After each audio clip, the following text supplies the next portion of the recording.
Hey, how you doing? Name's OP.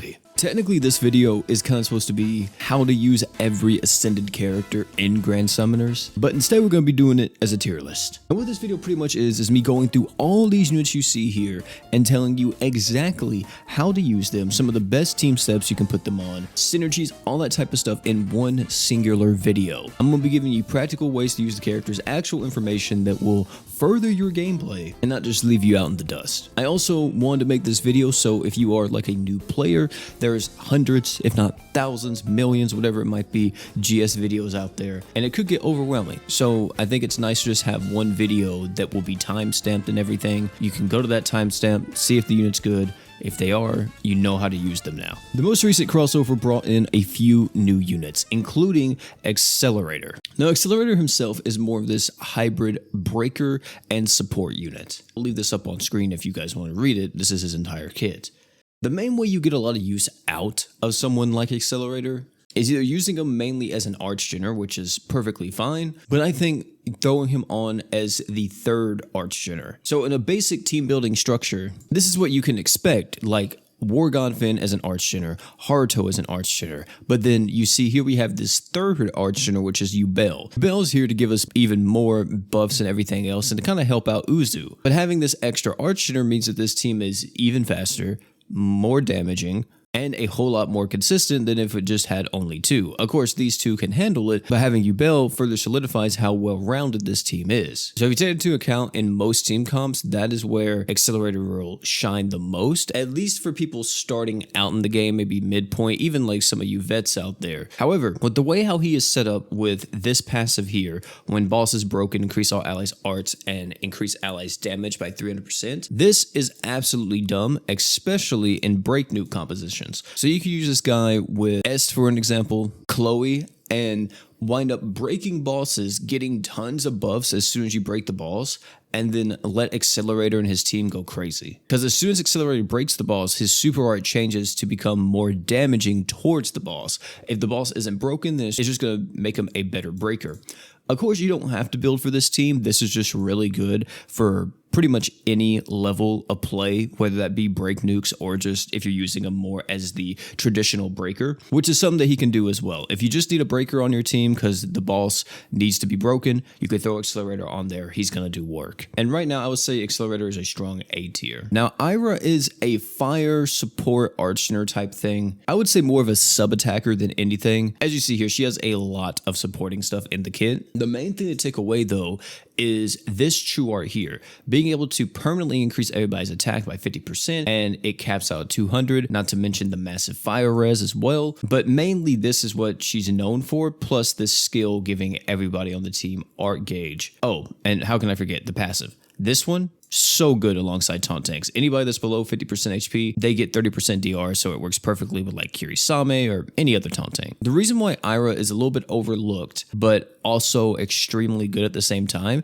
is because of this true art here. These type of buffers that give you additional attack like this are insane for anybody with a ratio passive. We can look at a unit like Oi for an example, and his ability right here, dual boost, damage 3% up every 100 of total attack and defense. This is technically even better because it scales off of defense as well, but he's an attack scaler. So since he's an attack scaler, being able to buff up his attack even more through Aira or whoever else means that he gets a ridiculous amount of damage. I could do the math right here for you, but I'm not, because you don't need to know all that. You just need to know that if you pair Aira with characters that have a ratio passive, you are going to see ridiculous numbers, especially if you have other characters on the team too that have very good buffs as well, like crit chance, defense ignore, stuff like that. You're going to destroy bosses. By the way, she is a spirit, which is pretty good. This is more of a unique race type now, but we are getting a lot more. However, most bosses in the game don't counter spirits. They usually counter the big three races, which are human, gods, and demons. Aira, though, I'm gonna be honest, I think I'm gonna be putting her in like B tier. Also, based on like how these aren't necessarily ordered in a certain way. So if I had like Aira here, doesn't necessarily mean Accelerator's better than Aira. They're just both A tier characters. But yeah, I'm gonna be putting Aira in B tier just because she's really tied to mono fire. If you don't have a mono fire team, she's kind of whatever. But if you have that mono fire team and you're able to make use of the ratio characters and everything, yeah, great unit. Ainz was so good on release. And I would say even now he's pretty solid, even though he's fallen off a bit. If you take a look at his kit down here, you can see everything out on the field. You can definitely tell he's an older ascended unit compared to some of the newer ones. The newer ones just have walls of text. But he's still very solid, especially if you're more of an older player or like, you know, you quit during Overlord, but you got Ainz and you came back and you still wanted to use him. He works. He definitely still works. The way how you use Ainz is in a mono demon team in most cases. You don't have to use him in that, but if you do, he's going to get a lot better because he gives everybody on a mono demon team 6 arts instead of just the regular 4. And if you're using him alongside allies that can crit or dark allies, you get tons of crit damage here. Not to mention he can make his allies crit with his crit res, but I really wouldn't rely on that. As you see here, this is his true art animation. He does like this buffing thing. He's buffing, he's buffing, he's buffing, he's buffing. There. As soon as you see that flash, like the beam come down, that's whenever the crit res down applies. Do you see how long this takes before it actually goes off? This may not look that bad, you know, if you're just viewing it like this, but in gameplay, it feels like it doesn't come out for 30 seconds. Heavens forbid if Ainz gets hit by an attack or something, so he's starting to like stagger a bit. Yeah, this true art won't ever come out. You'll still get the art gauge, but you won't get the crit res down. So because of that crit res down not ever coming, it kind of sucks just a little bit. However, I still think that he is a worthwhile character investing into him and using him in mono dark, but I wouldn't use him for the crit res down at all. He's just mainly an archgener that can buff crit damage with his super art as well. So because of that, I'm going to be putting him kind of like at the top of B tier. If his true art was faster, he would still be an A tier character. But since his true art is so slow, Ainz is unfortunately getting knocked down compared to what we have nowadays. Another character we got from Overlord was Albedo. And Albedo still to this day is very relevant in the meta, and it kind of sucks if you're getting into the game now and you want to like invest into a mono dark team, especially mono dark demon. You can't really do that anymore since Albedo is such an integral part to that team. And the reason why she's so good at that team, you see here, like we're not even having like super long lines of text. It's because of this right here. Permanently increase demon allies damage and damage res by 10% up to 30. And this super art here, which gives her entire team 60% DR upon using it. Not to mention, you can use the true art, which gives you 30 seconds of physical res and a 10k barrier. All of this is pretty good for Mono Dark Demon, and for right now, there really hasn't been another character that's came out that's able to be a sub for Albedo. But Dark Demon's very good still. It is one of the better teams in the game. It's starting to fall off a little bit just because some of the characters on it are a bit older. However, that's her main use. Like whenever she came out, you could have used her with other teams and stuff instead of just using her with demon teams, and she would have been fine. But now, outside of demon teams, you don't use this character. She is only known for being the demon damage mitigation tank. Nothing else. But yeah, if you have Mono Dark Demon, like Demon Lord Vox, Samurai Rim, regular Rimuru. I'm talking about their Ascended variants here, by the way, not just like their Awoken variants. Such a good team, functions very well, and you're going to go a long way with it. Just make sure that you have her on your team for like harder content or like high level Grand Crusade or whatever, if you're using that setup, because if not, your team's going to die instantaneously. They're not going to be tanky enough. So kind of the same way how I felt about Aira being tied to only fire, I'm going to be putting Albedo in B tier as well, since she's tied only to dark, and specifically Dark Demon. She's even more restrictive than Aira. I thought when Alpha released, she was going to be insane, especially considering like everything she has here in the kit. We have art gauge, crit res down, we got physical damage ramping, all this type of stuff. Still okay, it's just other characters came out and definitely outclassed her. The way you use this unit is just throw her pretty much on any team just as an archgener and just buff up the team's physical damage with her super art, and that's pretty much it. There's nothing like super convoluted here or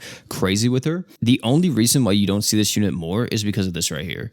This unit's Archgen type is type E. That means that she does not stack with some of the best characters in the game because a lot of units are type E. We just saw Ainz a second ago. He is a type E Archgener. You also have other characters in the game that are very well known, such as Hoka, for an example. He is a type E Archgener. It's hard to throw her just on any team because of this Archgen typing. And not to mention, this super art is relatively slow compared to other characters. If you look at like a newer unit that came out, for an example, Young Emperor. He doesn't have exactly this, but something similar, where he gives a massive damage buff, but he doesn't have to ramp. It just stacks. She has to ramp up her super art in order to actually get like the max of 400%. And the fact that it caps at 400% is very bad, because you have to look at it like this. You have to spend 1200 art gauge in order to get this at its maximum potential here. And since you have to spend so much art gauge for just a 400% buff, it's like, why do that when you have units like Hoka running around, where his super art, you use it once, you get 300% crit damage plus art gauge to the entire team. And it's just a single use of 300 arts. And you know what? I think I'm going to actually put Alpha as like a C tier unit, but she's not that bad, so I may just put her in B. We got our first GS unit here. I know, it's not just crossovers in this game. Orbis was pretty overlooked back in the day. Nowadays, though, I think people definitely realize her strengths and when to use her. But this girl is mainly just the magic breaker. And not only just that, she is a very unique breaker because she is a spirit, which is very good. One of the hardest fights in this game is against Emperor. In that fight specifically, you have to break Emperor. Well, if you have Aristela Orbis, she doesn't have to worry about any of the gimmicks that Emperor does. So your entire team is safe from like the feints or the additional damage, whatever he may do. And because of that, the way how you use it, you just literally pop off with your true art here to get the massive break res down, and then you just keep using it. You literally just keep looping this true art, and that's it. If you want to, you can throw in an art too, just to get everybody some arch gen. Be careful though, she is a type B arch genner. And type B is known to be pretty oversaturated for the most part. Give her like some good breaking equips, like with her magics and stuff. You could do this with some of the 5-star true weapons, like Marika's true weapon. And then you just go in, you go crazy with her breaks. And yeah, you'll definitely do well. Are there better breakers? Sure, but she's definitely not a bad one. I'm putting Aristela Orbis probably at B tier as well. Like A tier is good. I would say I would be comfortable putting her in A tier, but she's kind of just like reliable. B tier, you know, are just like, they're not really bad units. It's just middle of the road characters, you know. Very reliable. They're going to be solid, but there are better options. Talking about one of those better options, Arthur. Arthur has a lot going for her, and even now, with her being out for so long, she's still very good. I know some people are like, oh, I prefer another character over her, which we'll talk about her eventually. But she's still great. Everything in her kit is very good. Like, even now, we have a true art that gives arcades to everybody. She's type F art shin, so she works with a lot of characters in the game. Just anytime you see a unit have this, note they're type F, so just don't use them with another character that has this exact wording. She is a character that is based on how you combo her moves. So if you want your super art to deal tons of damage, you go true art into super art. If you want your super art to deal tons of break, you go art into super art. So whenever you're playing her, the way you pilot this unit is you usually go with the true art first, just to get some art gauge going for your whole team. After you use the true art, you go into the art, and then you go into the super art, because if you're using Arthur, you're more than likely needing her to break the boss. And with that setup, you're going to be easily able to break. Now, once you do it, though, you will have to constantly keep doing that combo. So you'll have to use the art, then the super art to get the massive break power buff on it. As long as you keep looping that, you're fine. Same thing with the true art. Like, if you want this to just deal damage, you have to just use the true art, super art, true art, super art, true art, super art. Which means for auto AI, she's pretty bad, because you can't make her just switch up, I don't think. Maybe there's a way to do it. Probably if you do like HP thresholds or something in her AI, you can do it like that. But you can manual this unit. It's not that bad. And still, to this day, has a great break, has pretty solid damage. You can see here her modifier is on the bit of a lower end, but still very good. And she has a very unique mechanic, which is this. When a boss is broken, you reset all allies' physical equipped CTs. If you ran her alongside like that team that we were talking about earlier with Accelerator and all them, sure, their arch gen wouldn't stack, but in a break nuke composition, you don't really care about this. You only care about breaking the boss. So in a team with like Accelerator, Arthur, Chloe, and then Est or whoever, in theory, use all your physical equips, break the boss, all your physical equips get reset, you do your damage. If the boss is still alive, you can probably break him again. That's the entire theory, is that you can loop your breaks. It's a lot harder to do it in practice, but it is something to note that is available to you if you have this girl. Arthur's easily still an A tier character, by the way.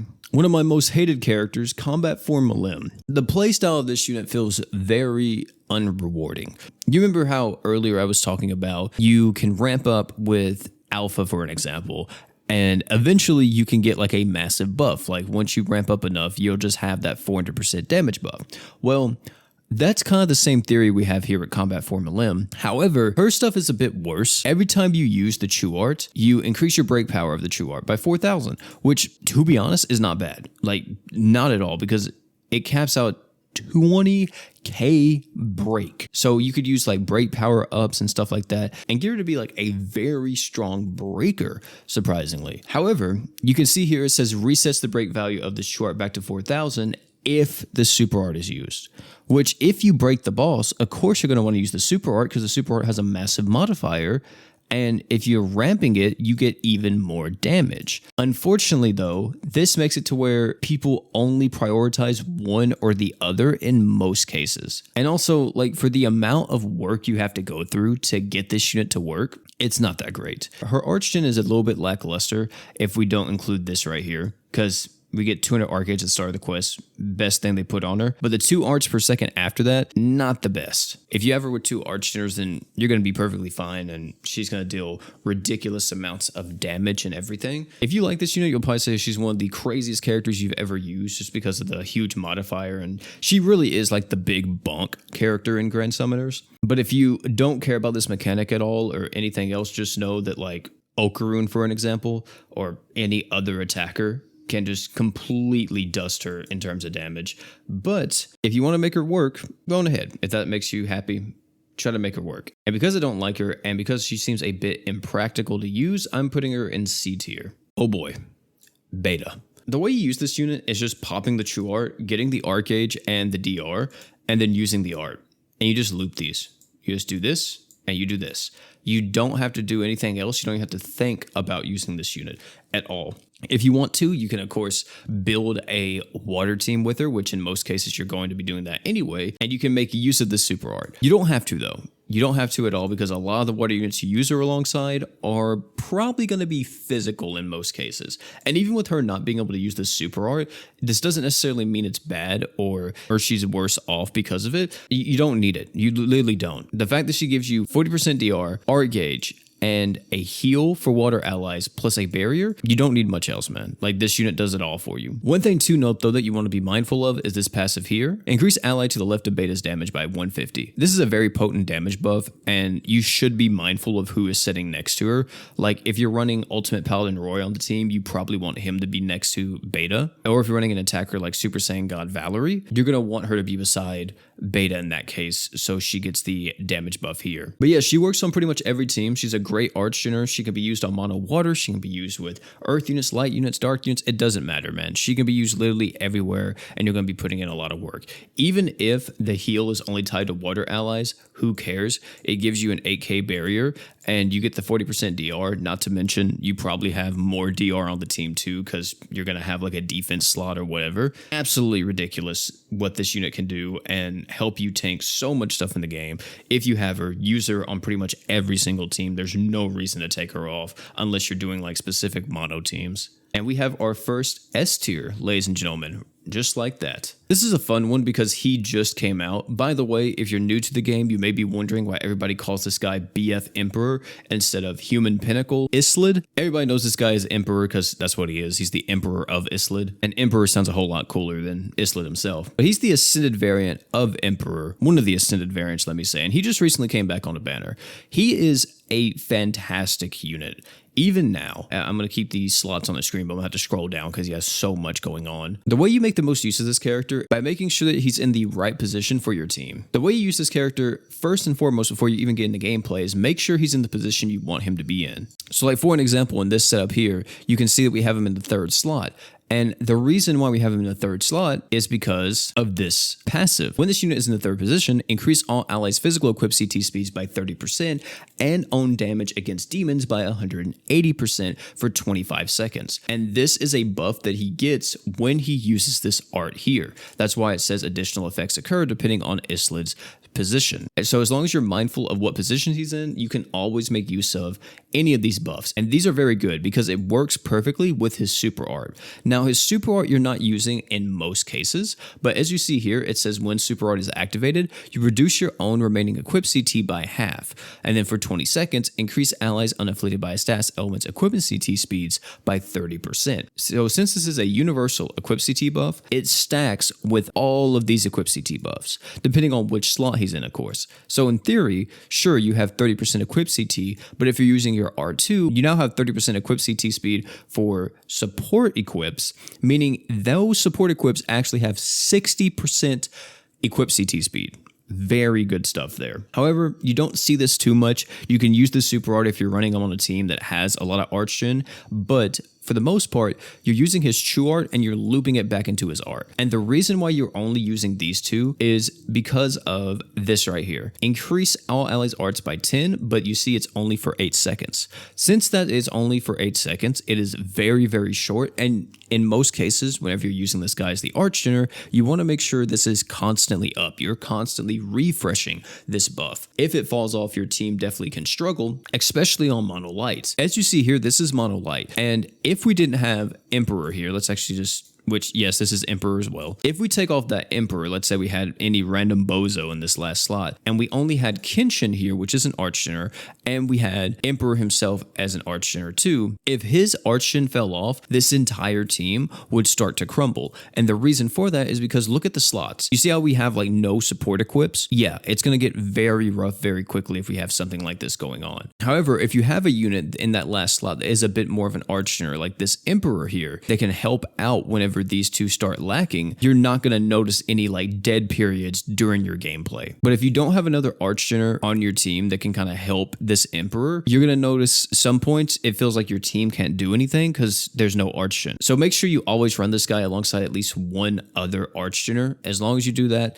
you're going to be fine. And make sure he's never affected by a status element, because this additional 7 arts helps out so much to keep him very fast and very consistent with his true art spam and this loop we were talking about with the art here, true art here, and you just keep that loop going the entire time. If you can, I do highly recommend to LB7 this character with expert LBs, because you get access to that 5-star support on mono light, especially the newer mono light with mostly humans. Support equips are a bit hard to come by, so having even one of the team is very good. It makes the team a lot quicker and a lot more consistent. And not to mention too, you get access to his 6-star magic, and he is one of the only characters in the game that actually has a 6-star true weapon, which is Rune Sovereign. This skill is cool. It's whatever. I mean, you get magic damage, and you may be like, wait, isn't he physical? He uses swords? He is physical, but his super art is magic. So it just buffs up his super art damage, which is cool. But the main thing here is that it gives him a massive damage buff. If you don't care about him doing damage, then you can kind of like forget about this and just use him more as a support unit. But if you want him to actually hit hard, you pretty much always have this on, because this is a constant 80% damage buff. That is so massive. This true weapon though, it's okay. You don't really need to use it. I mean, it's all right. Yeah, I wouldn't really look into this true weapon at all. BF Emperor is going to be a very high A tier. I'm almost positive. Like, I really want to put him in S tier because I think he's so good still. But I'm going to put him at like A tier. Maybe like borderline. You know what?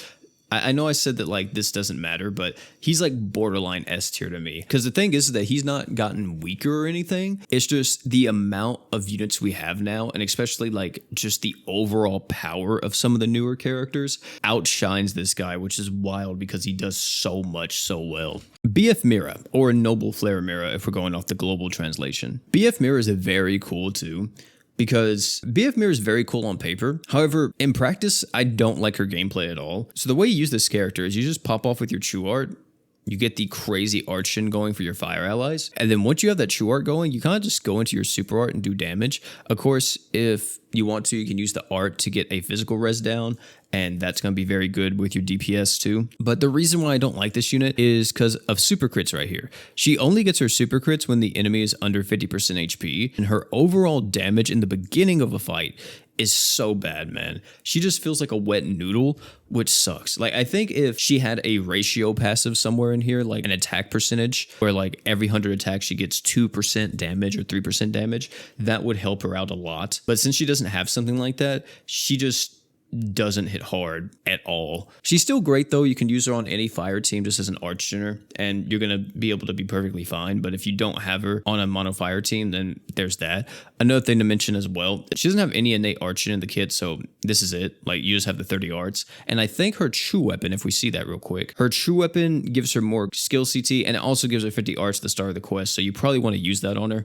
if you are relying on her to archgen, just to help her get into that a bit quicker. But outside of archgening, like, if you're relying on her for damage, she's gonna disappoint you in most cases. But hey man, if you need the archgen, I mean, you can't really beat like the 8 arts per second for fire allies, or if you're not using her on a mono fire team, you get 6. She's another character we're gonna put like in B tier. Not the greatest, not the worst, just middle of the road. Chloe is next. Chloe is very similar to how Accelerator was and Arthur, how we were talking about them. She is a breaker archgen hybrid, and she's one of the best to ever do it. She has a massive amount of break res on the art. You're going to be using this literally in every single one of your matches, especially if you need a break. The true art gives you tons of arc gauge plus break power. Note this is a type E, so be careful when using her alongside other type E archgeners. And then her super art, if you need it, it gives you a massive amount of break, and it also applies a fire res down. It's only 100%. It's not that good, but it's better than nothing. But here's the crazy part. When the boss is broken, you increase all allies' arts by 200. In break nuke comps, she's very good. In sustain comps, she's very good too, because this 200 arc gauge comes in such clutch, because it allows you to be like very offensive once you're getting closer to that break. So everybody on the team can just pop off with like their true art or their art and be like, okay, well, I'm gonna be fine, right? Because as soon as we break, we get that arc gauge right back. The way you use this character is so simple, man. You just use the true art to get the massive break power and the arc gauge. Once you have that true art going, loop it into your art to get the break res down, and then just kind of keep doing true art and art whenever you need to.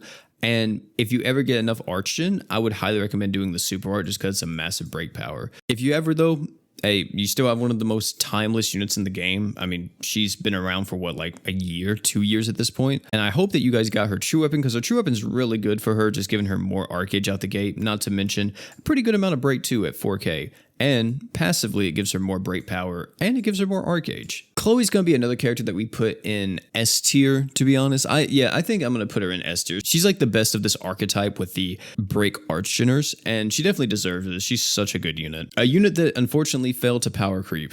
Summer Rosetta. Summer Rosetta is similar to that of like Ainz and stuff. You get the most use out of her if she's on a mono dark demon team.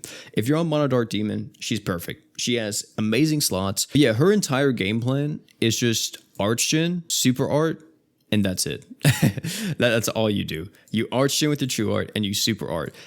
You can use the art too if your team ever gets low on HP, but if you're on Mono Dark Demon, for an example, you don't need to worry about that, because Mono Dark Demon has access to this guy, and Demon Lord Vox has this right here, 60% all stats to demon units, which acts as a 60% heal. The team doesn't die, especially considering you have Abyssal Sands on. It gives you percentage-based healing. You get so much healing. Also, let's not forget you have Albedo on the team as well, and Albedo gives you DR with the healing. The team is immortal damn near. There is a character that's actually better than her nowadays, and it's like if you have him, there's no reason for you to have Rosetta. It's really like one or the other, whoever you prefer, right? So because of that, I'm gonna still put her in A tier. She's solid. It's just another unit definitely power creeped her. This girl is known for just big bonks. Also take note of her race. She is a beast. Very unique race type. No boss in this game counters beast. And if it does, I'm calling PETA. Her entire game plan is just stacking up tons of attack with her true art and then popping off with her super art. As long as you do that, you're just going to deal so much damage. As you see though, she has that ratio passive we were talking about earlier, so Aira is a great partner with her as long as you can provide enough damage mitigation for the team and some good archgen alongside her. And buffing up her attack in any way is just going to make this even better. Not to mention too, she has tons of damage up on the super art. Look at them, like count them. We have 100% defense ignore here, 150% damage as well right here, and then 150% damage here. So you get a defense ignore, 300% damage up, plus the ratio. She hits hard, man. Very hard. Her animation is a bit lengthy. That is like, I guess, one thing to kind of note. As you see here, if we use her super art, she has to do like this whole blade attack, and then it comes out, does the big blade. Like it's a bit lengthy, and not to mention too, if you're stacking her true art, which you're gonna want to, her true art isn't the fastest. As you see, you have 2 slices, and then you have like this overhead slash. It takes a bit for her to go through all that. I think this true art would have been so good if it was just these 2 slashes here, and that was it. At least gameplay wise, you know, animation wise, this looks cool, but gameplay wise, if it was just those 2 dashes, and then that was it, she got her stack, she'd be able to get so many more stacks in. But yeah, once you have all those stacks, you just pop off with that super art, and you deal big deeps with Delta. Very strong attacker though. I'm gonna put her at like A tier. I would put her in B tier, to be honest, because like these guys, I'm not necessarily saying she's better than Aira and all them, but like damage wise, you know, definitely. So you know what? Yes, since she's just a damage dealer, we'll put her in B tier, but just know this unit is cracked out of her mind. This is like the issue whenever you're making tier list, is that it's hard to necessarily make them for GS because units are just kind of valued in different ways. Like just because I put this unit in A tier doesn't mean that she's necessarily better than Aira or better than Ainz. It's just she's such a good damage dealer. So that's the reason why she's in A tier. But then if we're talking about support, then, you know, she's like one of the worst units on this entire tier list because she doesn't have support. So it's like a whole ordeal. But yeah, we'll put her in B tier since she's just a DPS character, because if you can't fulfill her conditions, then she's not going to be as good as other characters in this game. We have our first Hell's Paradise character with Chobe. He stacks art gauge for himself. That's the whole thing. He stacks art gauge and he stacks break power, or he stacks damage, depending on what you're doing. If you want to use him as a breaker, you just use his true art over and over and you loop it into your art so you get the break res down. As long as you keep these 2 things going, you're going to be having tons of break power up and you're going to be having a ton of break damage on the boss. The issue that I have with Chobe being a breaker is that this right here isn't that high. Since he was able to have a stacking break power buff, his base break is so low. And sure, you can get this extremely high, but I wish this was like a 8K break or something, you know. Really wish they would have went a little bit more crazy with them, because God, it would have been so much better. The super art is what you want to do if you want Chobe to deal damage. You just use the super art. You don't use anything else in the kit. Everything else is just kind of there whenever you want to play damage Chobe. Nothing else really benefits him apart from his skill, which increases his attack. The passive on this is that when on HP is 80% or higher, you ignore the enemy's defense, you increase R gauge, and, you know, his passive too helps with his damage a lot since it gives him 100% defense ignore, and it gives him 100 R gauge at the start of the quest. He has damage against gods and demons, which is very good because most enemies in this game are gods and demons. So he's not bad as an attacker, but he's also not the best. There's just other characters out now that deal so much more damage than him. Not to mention as well, he doesn't have the ratio passive. And you're going to hear this come up a lot, especially with the older attackers. Not having that ratio passive is such a big deal when it comes to your overall damage, especially when we're talking about characters like this where they just want to ramp up deeps as much as possible. If they had the ratio passive to where their damage could be further amplified, so much better, man. To be honest, I really think Chobe's kind of fallen off a bit hard. Like, I think he's kind of C tier now. He used to be like up here in A tier, like whenever he first came out, but I think now he's like a C tier unit. It's just, it doesn't feel good to play this character. And that's the main thing. Like, he just doesn't feel good to use. You can use him. He's going to be okay. It just doesn't feel good. I would rather use any other unit. Speaking of using any other unit, you probably should use another unit if you decide to use Demiurge. This character is a unit that is very bad on his own. He doesn't do much. He's not that good. He's just kind of there. However, he gets very good if you have the mono fire set up. The reason for that is because of this barrier here. It gives you a massive barrier and you get stat res to the entire team. As you see, there's nothing in his kit that gives him DR, which means this barrier really doesn't do much. If a barrier doesn't have damage mitigation behind it, it's pointless. Like, it literally will go down instantly. And as you see, he doesn't even have a defense slot to help this barrier at all. But the way how you make him actually usable is by using him alongside the other fire units. Like, for an example, Sunraku here.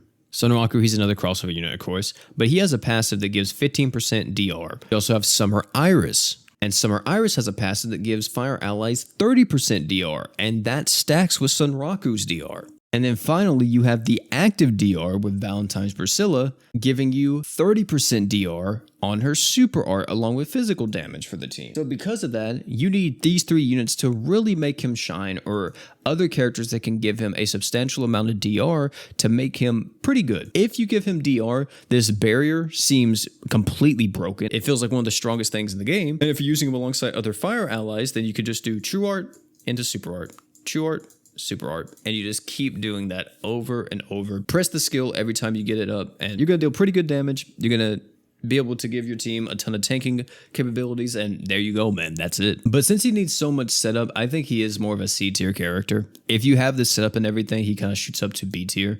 I would say even A tier, especially if like you need the barrier. But if you don't have that setup, there's no reason to use him. If you want big damage, look no further. He is the damage carry for Mono Dark Demon. Even now, he still is the damage carry for Mono Dark Demon, even though he's been out. And he's been out for like 2 years at this point, right? Maybe 3. He just does deeps, man. He does so much DPS. His slots are incredible. He has all 5-star slots at LB5. He has crit rate in the kit that he can give himself, but you can, in Mono Dark Demon, that doesn't really matter. You can use other characters that give crit rate. His Chew Art gives a damage res stackable debuff. This is very good in raid nukes, and in any like just nuke situation where you're using like another or very large amount of DR. Like a lot of characters now come out and they have like 150% DR on their Chew Art or Super Art or whatever. And since this is stackable, it stacks with the damage res down. And that is so potent because this is a multiplicative debuff. It's one of the only debuffs in this game that multiplies your damage. The Super Art, which is where it all comes together, gives you super crit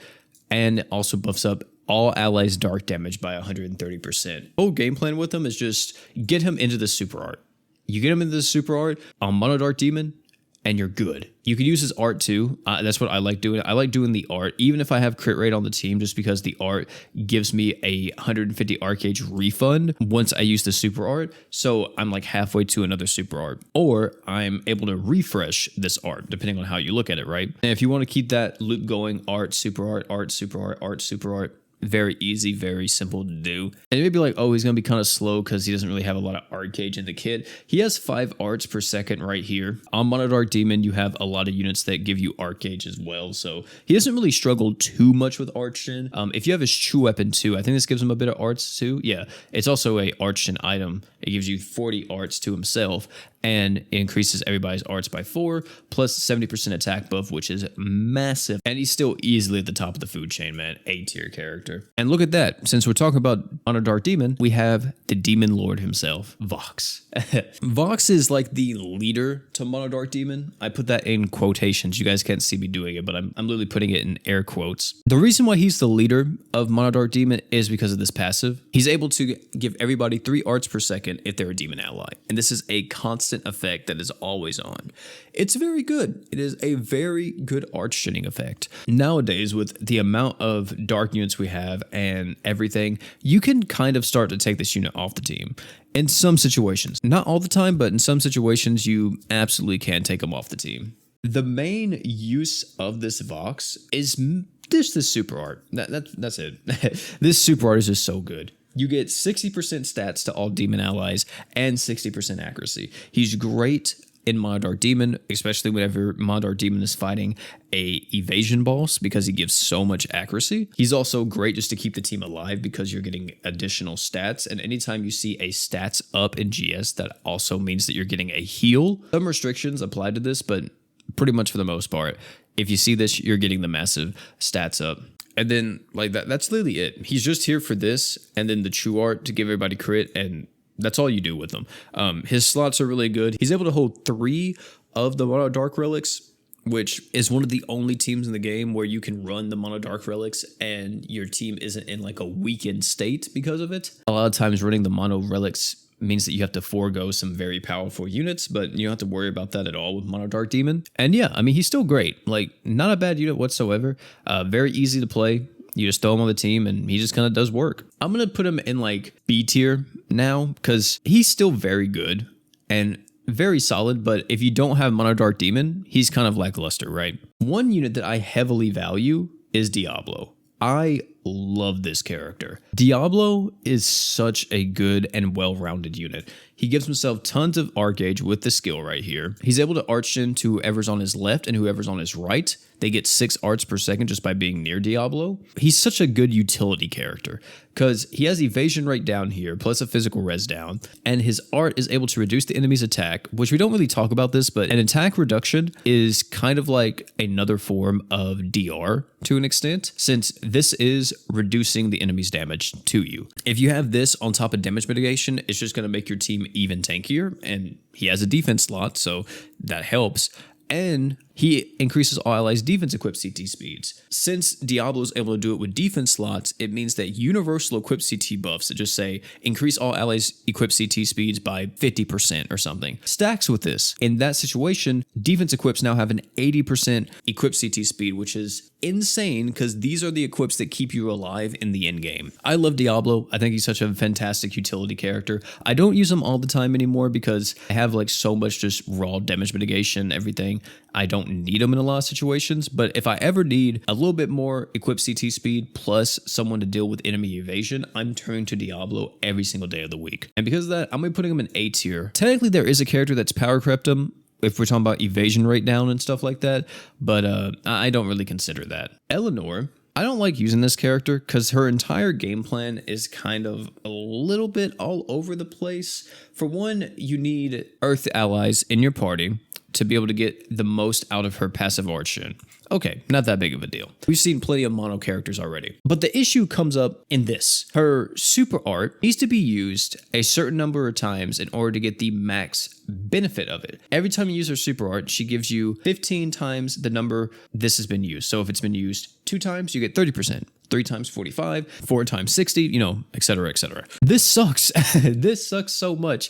Not to mention as well, another buff she has is the equip CT. And the equip CT only goes up by 5% every time you use this super art. Even for Mono Earth, which is known to be a team that has a ton of arch gen, it's still very hard to do. And it's like, what's the point in even doing this whenever I could use another character and just instantly have the equip CT buff and everything? The only redeeming factor of this entire super art is that it also gives the team 30% DR. 15 seconds, sure, very low, but at least she's a damage mitigation character. So that helps you if you don't have more of like the crossover exclusive damage mitigation characters like Evil Eye, for an example, or whoever else. But apart from that, the rest of this is kind of You get 50% Earth Res down. Who cares? We have units dealing like 200% Earth Res down. We have a True Art that gives 150% magic damage. I'm going to be honest, Mono Earth magic is not a thing really at the moment. Maybe eventually it will be, but Mono Earth magic is so lacking compared to just using a mix of physical and magic characters. Overall, she's a character that I would say you avoid if you can. I mean, sure, some people love her design. It's cool. She's definitely not that good. I'll tell you right now. And because of that, I think she's probably like C tier. I wouldn't put her in D tier. I don't know if we'll ever have a character in D tier in this list, but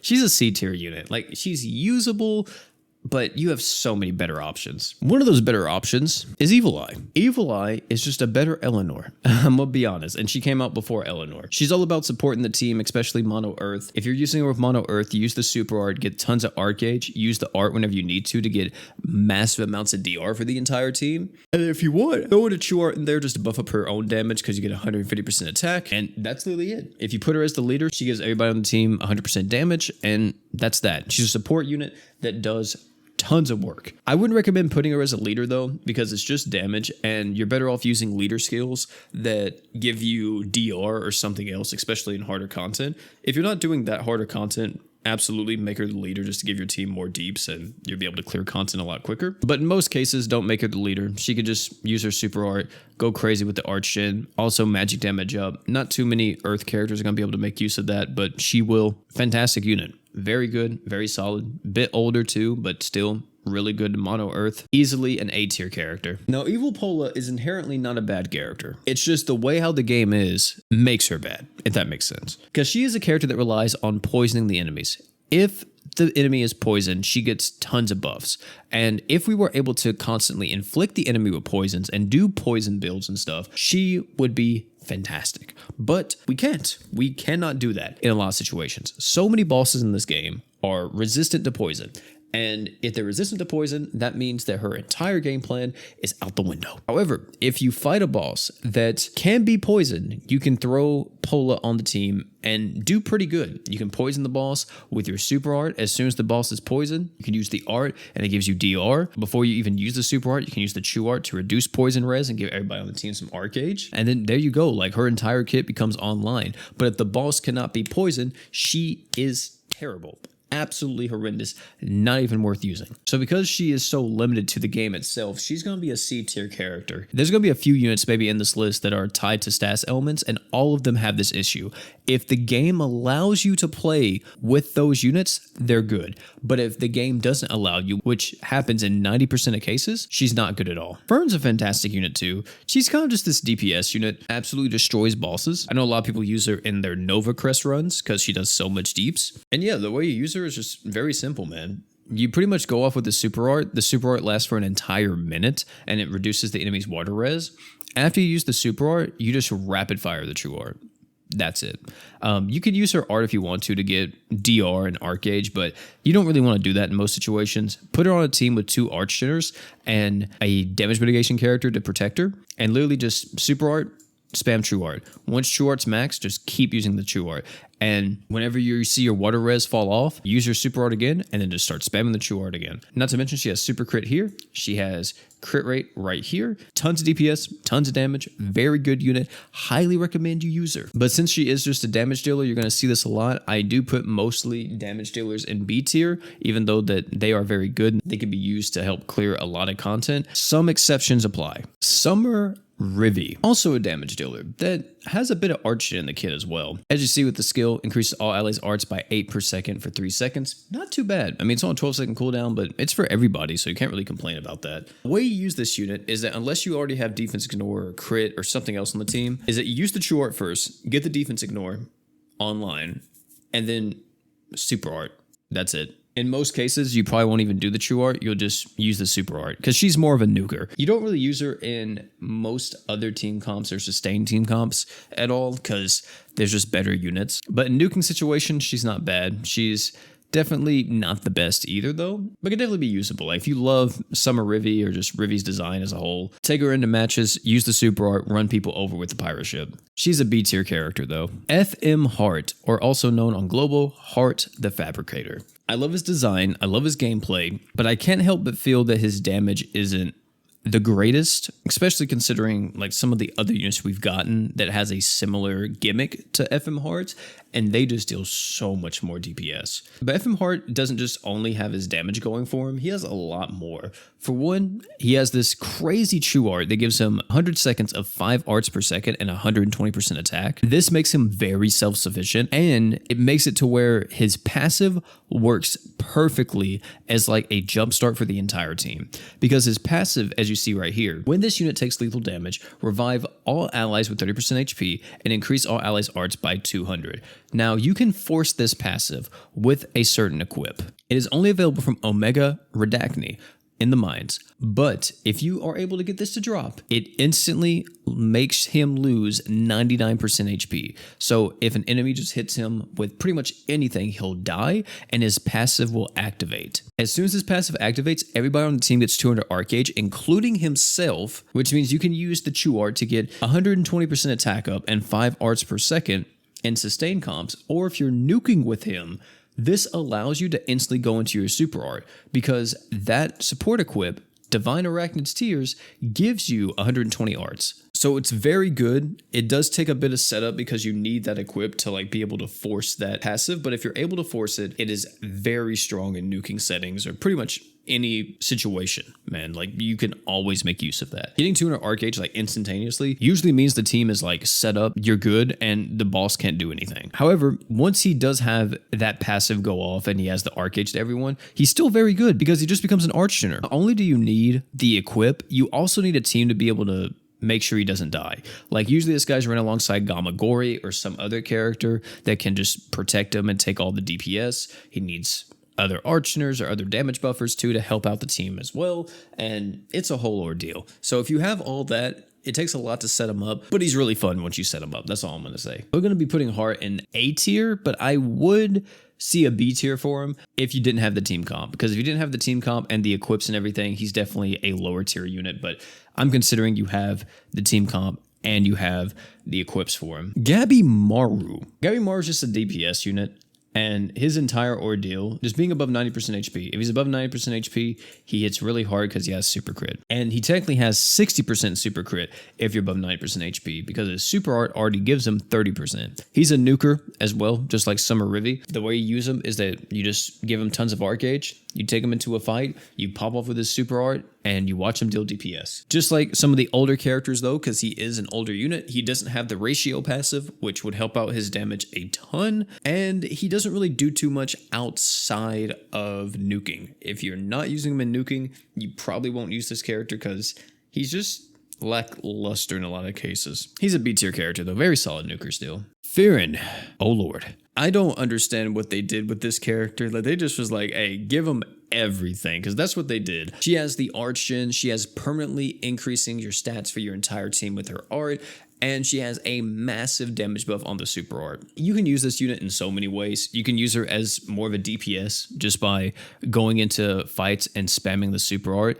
Not to mention as well, if you're above 50% HP, everybody on the team has 100% defense ignore. So that's cool because that's just a passive now. If you don't want to use her as more of a nuker, you can easily just use her as someone that gives tons of art shin to the entire team, because as you see here, she gives 8 arts per second for 20 seconds. Take that, BF Emperor, with your 10 arts for 8 seconds. And if you're ever worried about, oh, my team doesn't have 10,000 HP, well, that's what the permanently increasing your stats here is for. She's gonna make your team have 10,000 HP no matter what. If your team already is setting at 10k HP by the time she comes on the field, you don't really need to prioritize this, but if they're not, if they're kind of lacking a bit, definitely use it like 2 times, maybe 3, and then there you go, you're fine. The way I like to usually play this character is use her true art, get everybody with the art shin instantly, loop into the art a bit, get everybody with some stats up, and then once I get to about 30, maybe 40%, I stop using the art and I just focus on the true art and super art, and I only use the art at that point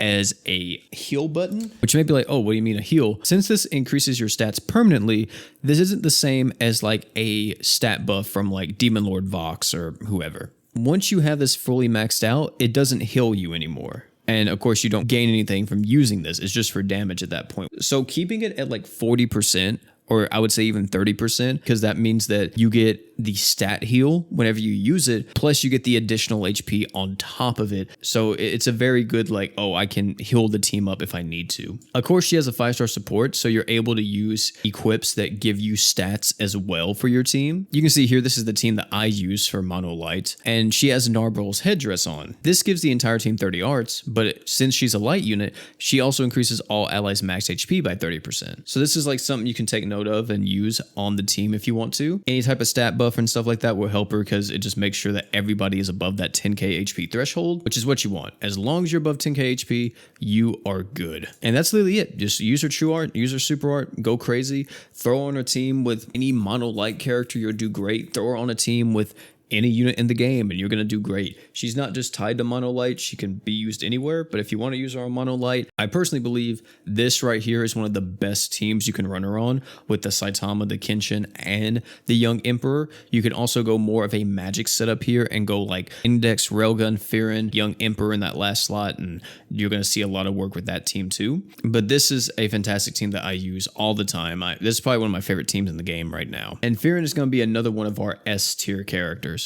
Goddess Celia. Now, this is a unit that is pretty unique in the way that she does her damage. And we're going to be looking at the JP counterpart, because I think that's the one that's buffed, isn't it? Let me make sure. I think so. Or Global might be the one that's buffed. Oh, yeah. It's because JP doesn't have her SP art yet. But yeah, the way how you use Goddess Celia, it's not super complex, but every time you use her skill, you summon a kin. You want to get all your kins out onto the field as soon as you can. So you either use the skill to get the kins out, or use the true art, because that gives you all the kins. Based on the amount of kins you have out, they're going to take all the damage that Goddess Celia would take, but they're not good at taking damage because they don't get affected by DR or anything like that. So it's not like, oh, they act as a damage barrier. That doesn't work. They're pretty much just there so they can die, which sounds crazy, but that's literally what their entire purpose is. Then once you have all your kins out on the field, you pop off with the super art. If you use the super art, you sacrifice all the kins, you get tons of crit rate, and you get more super crit rate based on the amount of kin sacrificed, up to a max of 80%. And at that point, everything's going to be a super crit, which is very powerful considering super crits are 3 times damage. That's it. Like, that's her entire gimmick. The more you sacrifice, the more deeps you get, which you see here, but that's that. A lot of people don't like this unit. Some people like her because she's cool, she's unique, she's a bit different on the way she deals her damage. But for the most part, she is very lackluster. You can pretty much get more use using any other unit. But if this kind of appeals to you, then go right ahead, use her. Overall, though, I'm going to say she's more of like a C tier, possibly. B tier, maybe, but I'm going to say C tier just because her damage is really good.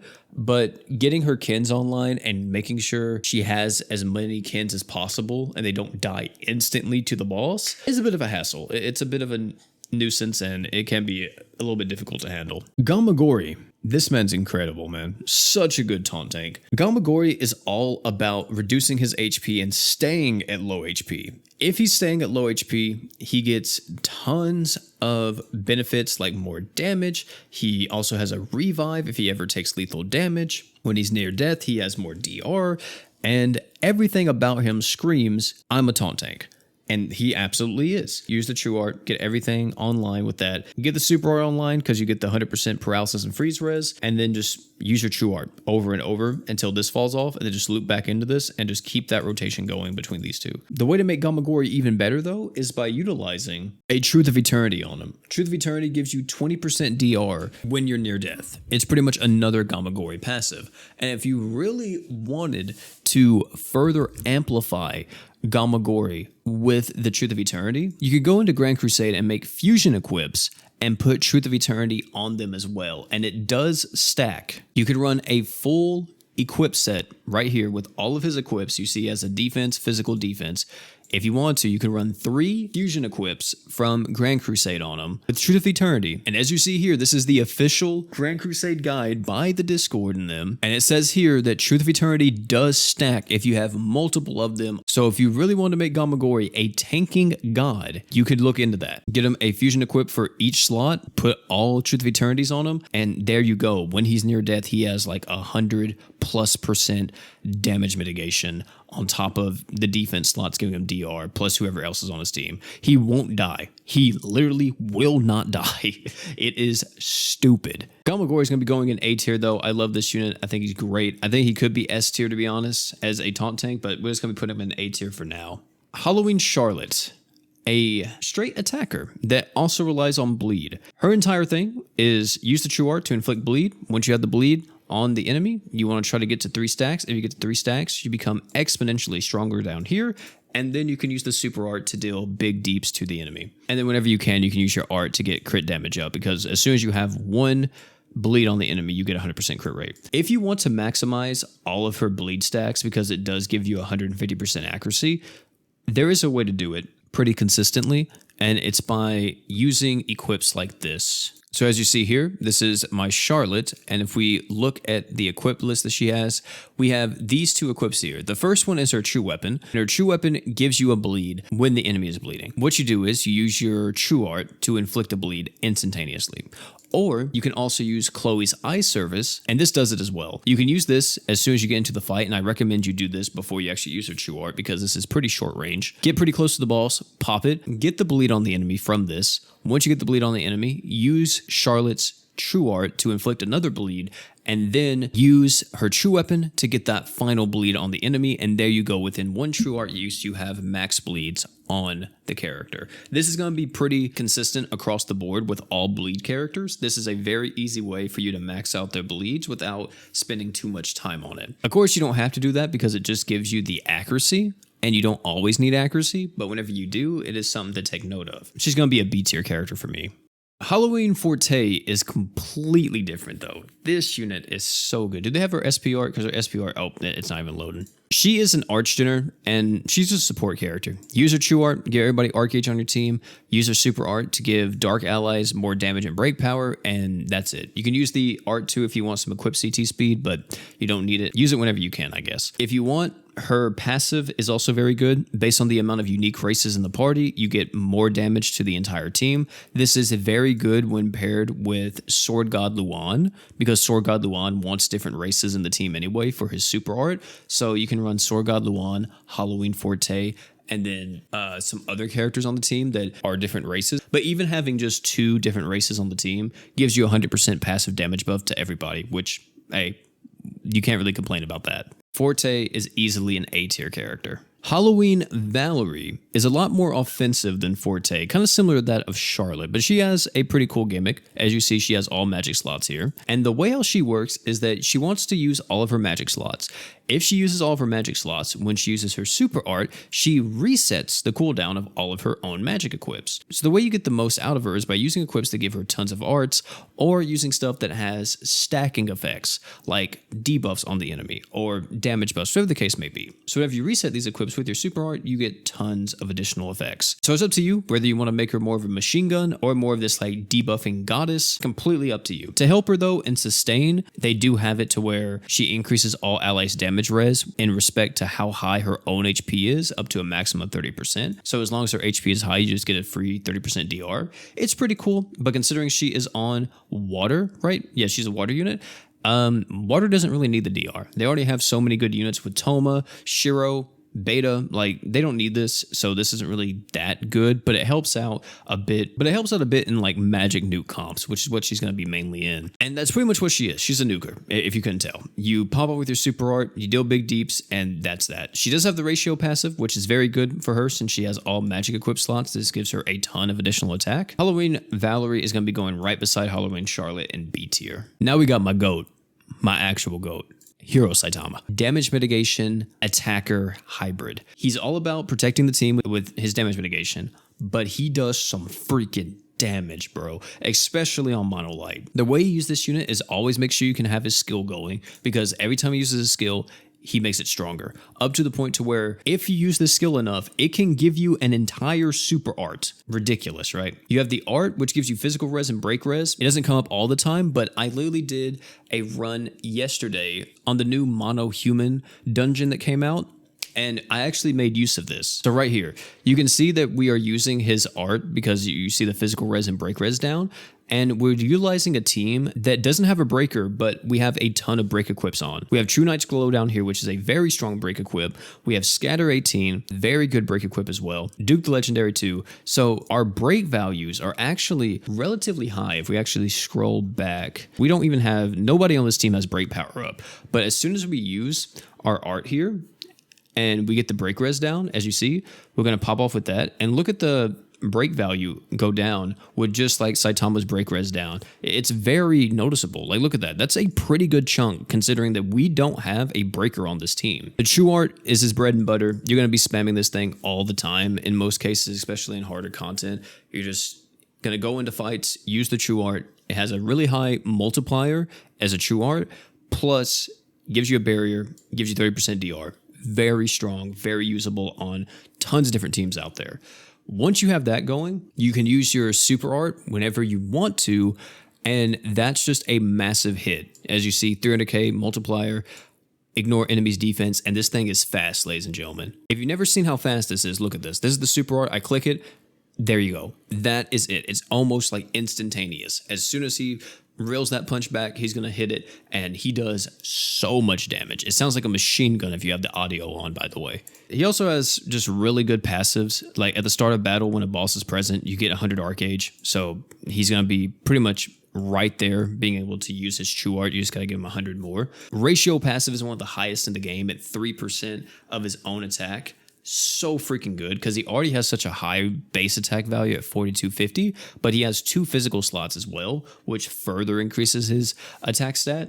And this is where one of his best duos come into play. Like how we were mentioning with Aira, anybody that's able to give him just more attack is very good. Like Kenshin, for an example, as you see on his true art, increase units attack by 50% every time this art is used. Another character that we talked about, Frieren, permanently increasing all ally stats every time this is used. This also increases your attack stat. So having Frieren on the team, having Kenshin on the team gives Saitama so much more additional attack, and it makes him such a hard hitter, even if he is more of the damage mitigation tank for the team. That's why the mono light setup works so well with him. Even if you're not using the super art, you're still hitting for millions of damage just based off of this ratio passive and this true art with those other two characters on the team. He's very good, very strong, one of the best characters in this game.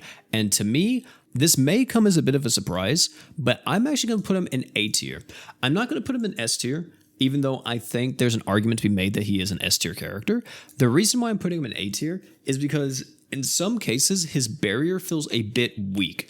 And one of the reasons too why Kenshin is so good with him, Kenshin gives the team even more DR. The fact that you have Kenshin's DR on top of Saitama's DR, that AK barrier feels very strong. But if you don't have someone else giving you a bit more DR or another defense slot or something like that on the team, the barrier can feel a bit weak and you feel a bit more susceptible to damage. Illya is, I don't think this unit is that good. I was saying whenever this unit came out, she wasn't that good.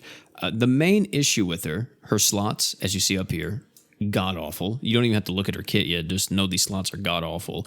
And if we come down to the kit though, she's an Archgener. She's an Archgener with no kind of self-sufficient Archgen. This is a very common theme with Archgeners that are pretty bad in this game. If you don't have any self-sufficient Archgen, it becomes very hard to use you on a team, especially if you are one of the main Archgeners for that team. Like if you use her alongside another Archgener, you pretty much are just waiting till she eventually gets into this true art to be able to help the entire team out. And that's if she's able to get into that true art. If you're not able to get into that true art, she's just terrible. You won't ever like get a lot of benefits out of her. But if you are able to get into that true art, she's very good. I like looking at Illya as not a second Archgener, but as more of a flex unit, like the last character you put on the team. You're not going to be relying on her to Archgen, and that makes her a lot better, which is the way, like I said, I would highly recommend you build your teams if you're going to use Illya. Outside of that, you know, she gives you the crit rate, which is fantastic, and she has a super art that doesn't really deal damage. This may look like it deals crazy amounts of damage with the high multiplier of 170,000 and a 300% damage buff based on how high your own HP is,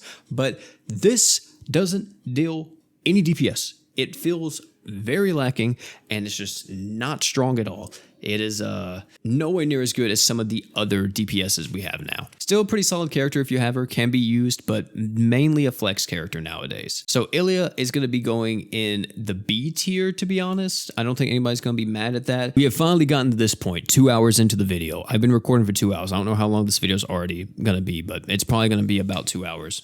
We got to Mr. GS himself, Hoka.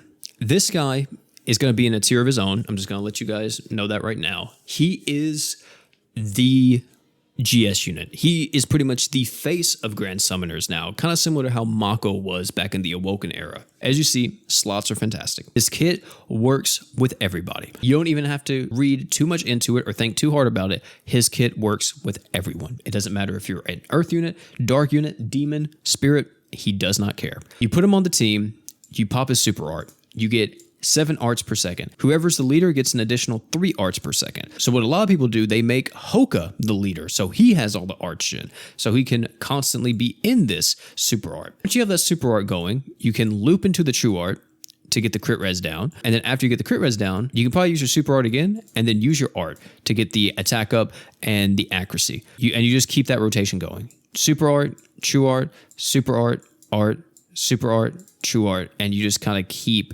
doing that. He will make your damage skyrocket because of this 300% crit damage buff. This is the reason why majority of in-game fights do not allow you to crit. Not only because he's in the game, but because there's super crits in the game. And like I told you before, super crits are 3 times damage. No matter what, they're 3 times damage. Not 1.25, they are 3 times damage. 3 times damage on top of a 300% crit damage buff. You can imagine how stupid that is for your entire team. He has a 3000 heal, which is really strong. I mean, it's on his skill and his skill's 12 seconds, sure, but 3k heal is nothing to laugh about. If you take him up to LB7, he gets a 4-star heal, which allows him to use Blessed Necklace, a revive item, and makes him, in my opinion, even better than he is at LB5.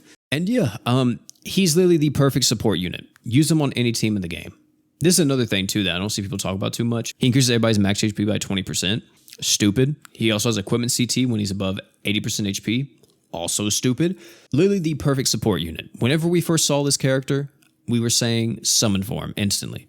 Like, you didn't have to think about it. It was like, it was a must summon. You needed this character. If you didn't get this character, it felt very bad. And some of you guys that don't have Hoka, I know you feel that right now. You're like, dude, it sucks not having this unit. And I feel for you, man, because he is one of the best characters in damn near everything. And the crazy thing is, when the boss has crit immunity, you can still technically crit, depending on if they are actually crit immune or if they have crit resistance. Because let's say if they have 100% crit res, right? Well, you use your true art, you reduce that crit res by 100%, and then if you use an item that gives you 100% crit like True EX Gate, now you technically have 200% crit chance, right? Because you have 100% crit res down, 100% crit rate up, you have a 200% chance to crit. You now get through their crit res. We're going to add a row above, and this is literally just going to be called Hoka, because he is that good. He's going to be coming back soon in Global. It should be next month in December.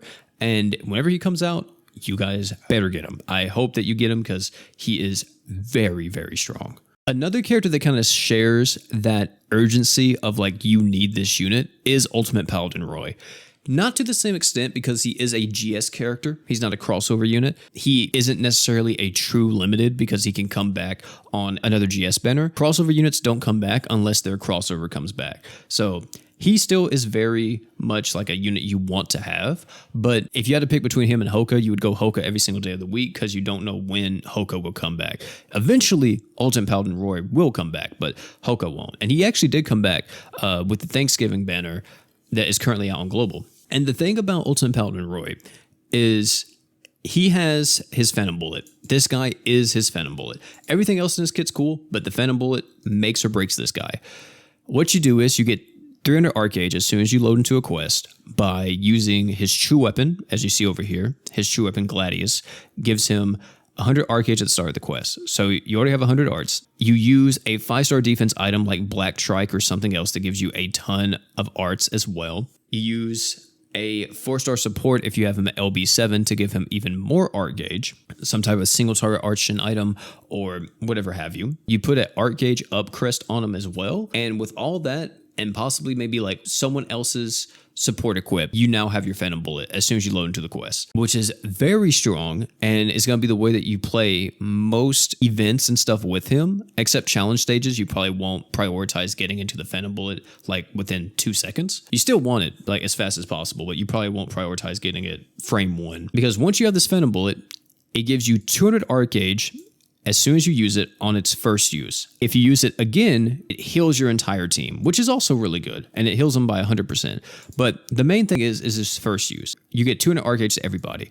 Very potent. Just like how we were talking about with FM Haruto, giving everybody 200 Arc Gauge pretty much means that the boss can't do anything at that point. Like if you're fighting in a challenge fight, the entire urgency of like, oh my god, like we could die within the first like 30 seconds if the team isn't fast enough, you no longer have to worry about that. It does give physical res down too, which is very good. But once you use this Phantom Bullet, just spam a super art. That's all you do. That is Ultimate Paladin Roy's whole game plan. 1 Phantom Bullet, 1 super art, Phantom Bullet again if the team ever gets low on HP, super art. That is the entire ordeal behind Ultimate Paladin Roy. That is what makes him so good. That may not sound that good on paper, but it is disgusting. He has a really good leader skill, giving everybody 50% physical res for 30 seconds. Of course, there's other characters in the game that give you just straight DR for longer, but this is not bad at all considering he is on mono water, and that's another thing that makes this guy really good. Since he's on mono water, he has access to Hoka, which is one of his best partners. He has access to Shirou Emiya, Beta, so many good characters, and he is dummy broken. One of the best units in this game, easily belongs in S tier, which is where he's going to be, right there. Technically, a lot of people like to put these guys at the very top, which, you know, I can definitely see that. I believe that they are like the 2 best units in the game, but I put him in S tier just because he's not super exclusive like Hoka, since he is a GS unit. I value Hoka a bit more just because he is that crossover character. Kirisame is next. Kirisame is, in my opinion, the best taunt tank in this game, and it's for a simple reason. He's the only taunt tank that's able to cleanse damage res, as you see here. He can cleanse 2 damage res debuffs on himself. The main issue with Kirisame is that he is very slow. The way how you get Kirisame into his tanking is first you need to activate Third Eye. So you need to use his True Art, which is 200 Arc Gauge. Once you use his True Art, you are able to go into either his True Art right here to get a barrier and protect your allies, or you can opt in for the Super Art, which I usually do because I'm very greedy, because the Super Art gives you a 50k barrier. Why go with a 35k when you could have a 50k barrier? Once you have that 50k barrier on, you just pretty much spam the Super Art every single time. Anytime you have a damage res debuff on, use the Super Art, and that's that. Also, another thing is that if you guys know this unit, may be like, OP, you're forgetting about his True Third Eye. His True Third Eye is not hard to activate whatsoever. If there's a human ally present other than himself, he goes in the True Third Eye. So it doesn't even matter, bro. Like, you're going to have another human ally on your team anyway. If he's in True Third Eye, he gets 20% physical res. If he's in regular Third Eye, he gets 30% DR, and then he gets 20% DR against enemies that are burning.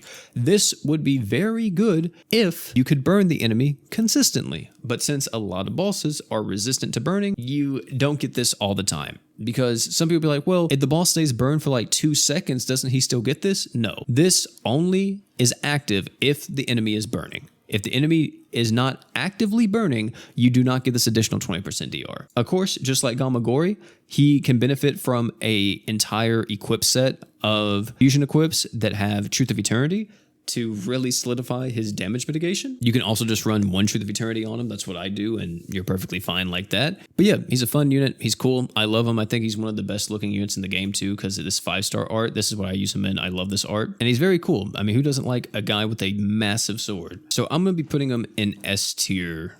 No, I'm going to put him in A tier. Jay is next, and this man started a wave. Look at this SPR too. Jesus, I think is amazing. Jay started a wave because he was one of the first characters that has a very specific archetype in GS that is very popular now. The first one technically was Gray, which was an Awoken unit. Jay was the next one after that. And Jay is about giving himself 200 Arc Gauge at the start of every wave. At every single wave in a quest, you get 200 arts, which allows you to use your True Art to deal crazy damage to the entire team, or you can just get 100 Arc Gauge and start using your Super Art, and it gives you tons of damage and Arc Gauge. Either way you do it, it's perfectly fine, but Jay is such a good unit. I actually max select this character because of his Arc Gauge mechanic, since he's so good at like farming and everything else. You go into a quest, you just turn him on True Art only in like multiplayer or whatever. You don't have to think about it, you don't have to look at your screen, and you just let the runs go. If you have him at LB7, he gets a 4-star support, which I think helps out his supporting capabilities a bit,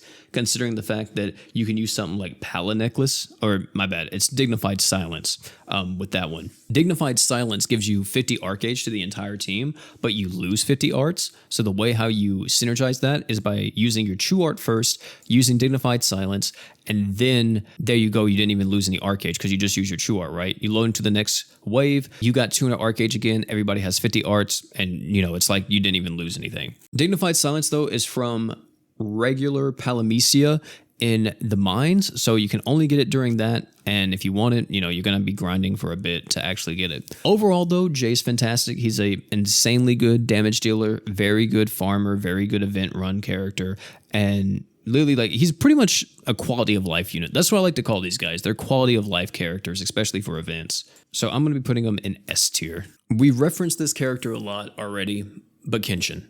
Kenshin is the mono light leader in my head. Like how Demon Lord Vox is for mono dark demon, Kenshin is for mono light. Kenshin is so good at what he does. His entire ordeal is getting into his True Art, spamming his True Art with Archshin for the entire team, giving everybody attack. Once he has that stacked up, you can start using your Super Art and then just do Super Art, True Art, keep that stuff going, and he's going to be great. The reason why Kenshin is so good though is because of this passive here. For every human and light ally in your party, you get more DR and more duration on this DR. Humans give you more duration, light allies give you more DR. So if you have a human and light unit, you are getting a total of 120 seconds of 40% DR. This is why I use the team that I do with Young Emperor, Saitama, Kenshin, and Frieren, because that team gives me 40% additional DR, and I have 90 seconds of that DR, which people be like, oh, you're on a timer, like it's gonna run out.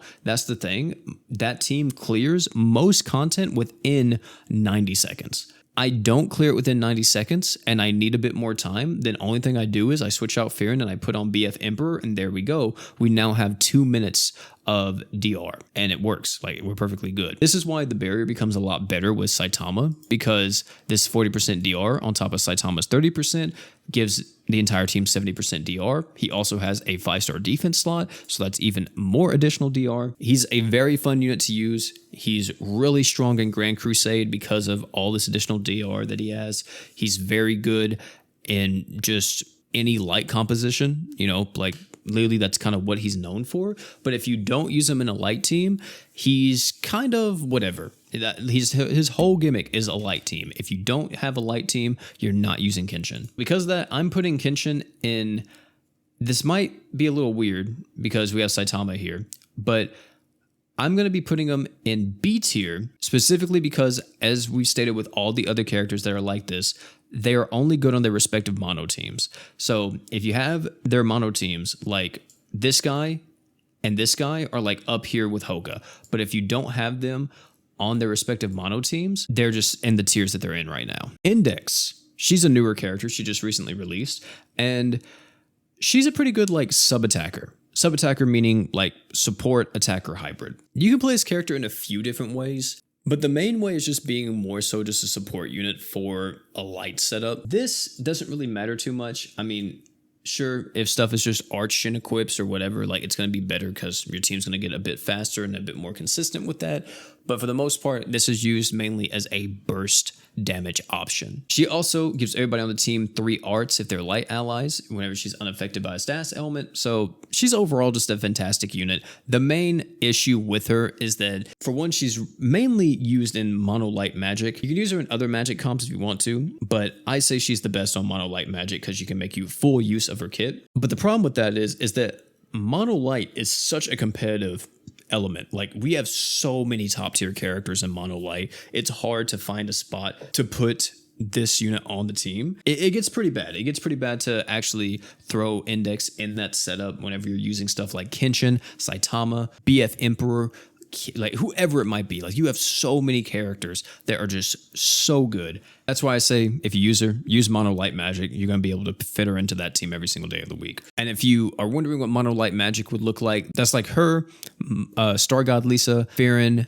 and Railgun, for an example. So Index is going to be a B tier character as well. Very good. Just really reliant on magic units, or specifically mono light magic. Let me tell y'all, this next unit I'm about to talk about, I'm going to piss some people off with this one, because specifically one guy. I love talking about Kakuri because I know it makes him so mad. This is hands down the worst ascended character in the game. The reason why is because, like, she's kind of a worse Hoka, but I also say that, like, she doesn't do anything. Like, in reality, if you really look at her, she's like, well, she doesn't do, her skill gives herself art gauge. Her art gives damage res down the enemy plus crit res down. That's good, you know, giving everybody on your team crit rate. Your super art gives you massive amounts of crit damage. So the way how you're supposed to use Kakuri in theory, pop your art, pop your super art. That's literally it. Like, you just use your super art again to keep it going. The modifier on this is terrible. She doesn't have any self-sufficient art in her kit, so she's very bad at that. She wants to be on a mono fire team. She can't even be on a mono fire team because she doesn't do enough for your mono fire team. And if you get this unit, I would highly recommend you don't invest into her. Don't even ascend her. Don't use her at all because she is not good. Hands down, the worst unit. You know what? I'm making a new tier. We're making a new tier. We're not putting anybody in D tier. We're going to have a tier. Well, we're going to have a tier right here, and we're just going to call it Kakuri. That's where she goes. She goes right there. GG.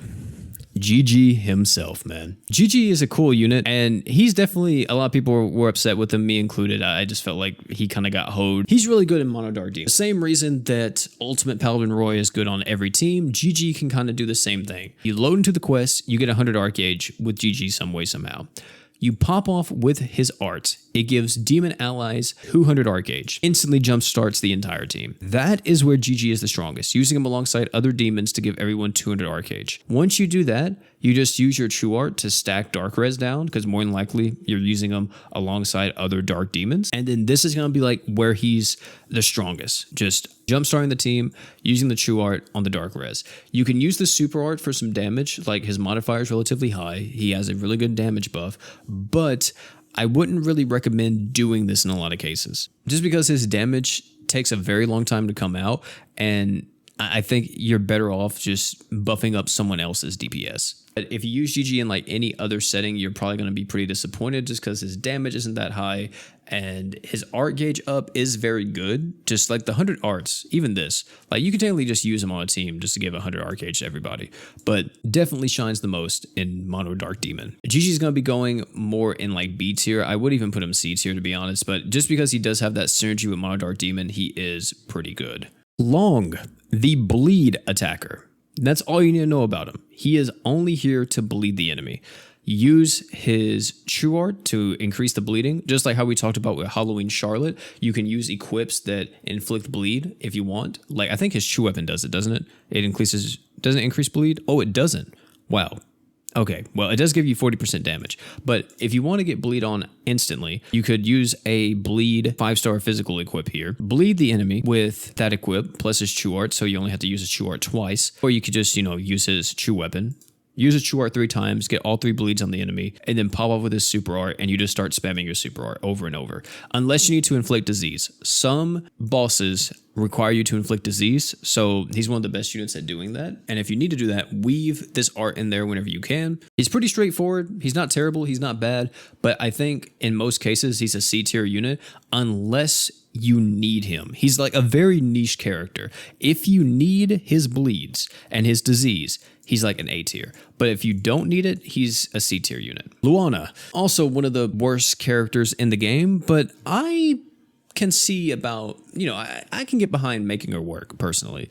She's a unit that has okay slots, like these are solid for, I guess, like a magic nuke setup or something. Her entire gimmick is about buffing up everybody's damage by a ton for their next use of their art, true art, whatever it might be. Her super art reduces light res.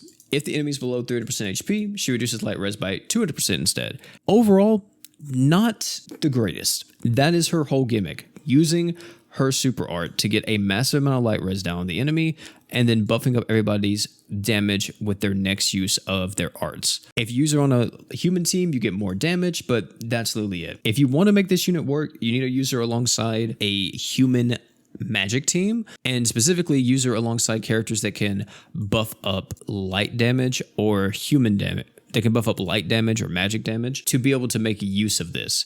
The thing about this debuff as well is that this part right here will only activate when the super art is activated, which sucks. If this was like, oh, you have 100% light res, but then once the enemy hits 30%, it turns into 200%, she'd be a bit better. She wouldn't be incredible, but she'd be a bit better. And that's literally the only use for Luana. She doesn't help you in endgame. She doesn't help you in anything else. She's just a fun little unit to mess around with. And because of that, she is a C tier. To be honest, she's borderline D tier, but we'll just put her at C tier. Makoto, the fire god. He is a fire human, and he's actually kind of like a fire leader to an extent. If he is set to the leader, he gives everybody that is a fire ally 5 art gauge, but if he's not the leader, he gives everybody 3 art gauge, specifically fire allies, right? So he wants to be on a team that protects him. He's kind of similar to FM Haruto, where the lower HP he has, the more damage he deals. As you see, is in his passive. Yeah, right here. The lower HP he's on, he gets more damage. And this damage is amplified with this right here, where he's able to give tons of DPS to all fire allies. And if he's below 50% HP, he burns himself. Now, why would you want to burn yourself? Because if he's burning, he gets even more DPS right here. So he has so much damage in the kit. The only issue with Makoto is keeping him alive, because he's on 1 HP majority of the time. You want to use him alongside a taunt tank that can take most of the damage. Kirisame, Gamagori, Toma, for an example. These are great candidates to use alongside him. And as long as you have someone like that taking the brunt of the damage, you should be good. Should be is the phrase here to keep in mind. There are some bosses in this game that go through barriers or do like an instant like 5,000 damage to every unit on the team or whatever.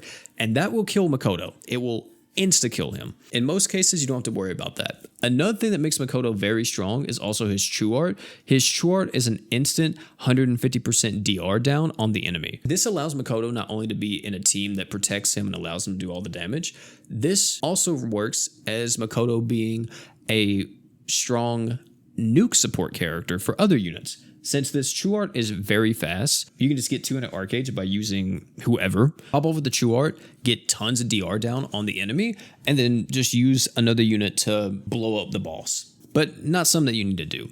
Overall, Makoto is very solid. He's fun. I like his gimmick a lot. He's cool. Does tons of deeps. Very worth it if you want to build around him. Just really hard to actually get him into that state because he requires a lot of different units. So I'm going to be putting Makoto in B tier. Miranda is kind of like Evil Pola. The same thing that I talked about with Evil Pola, I'm going to be talking about with Miranda here. And I'm not even going to show her unit page because literally they're almost the same unit. She's all about reducing physical res and poisoning the enemy. This unit is good if the game allows you to poison. If the game doesn't allow you to poison, she's not a good unit. But if you want to use her alongside other physical damage buffing characters. She's more of like a nuke support type character, I guess you would say. You can also use her in sustain, but for the most part, I wouldn't even use her in sustain. I would only look at this unit as more of a nuker type. Railgun is a fantastic light unit that just came out, by the way. Also, this SPR is amazing. I love her falling down from the city or whatever. It looks very cool. If we look at her entire kit here, you see we have the magic slots and the heal. Like I said before, slots aren't that great, but it doesn't really matter because she's doing so much. She has a True Art that gives every light ally 50% stats, plus crit res 100% down. Very strong. We have a Super Art here that does a light res down on the enemy for 150%, and each time Super Art is used, you refresh your own magic equipped CT if the equipped CT is more than 50%. So just like how it was with Halloween Valerie, this unit refreshes her equipped CT, but it doesn't have a limit. Her entire ordeal is pretty much just this crazy attacker that is able to also heal the team with the 50% stats and be able to apply a crit res down to help deal damage to the team.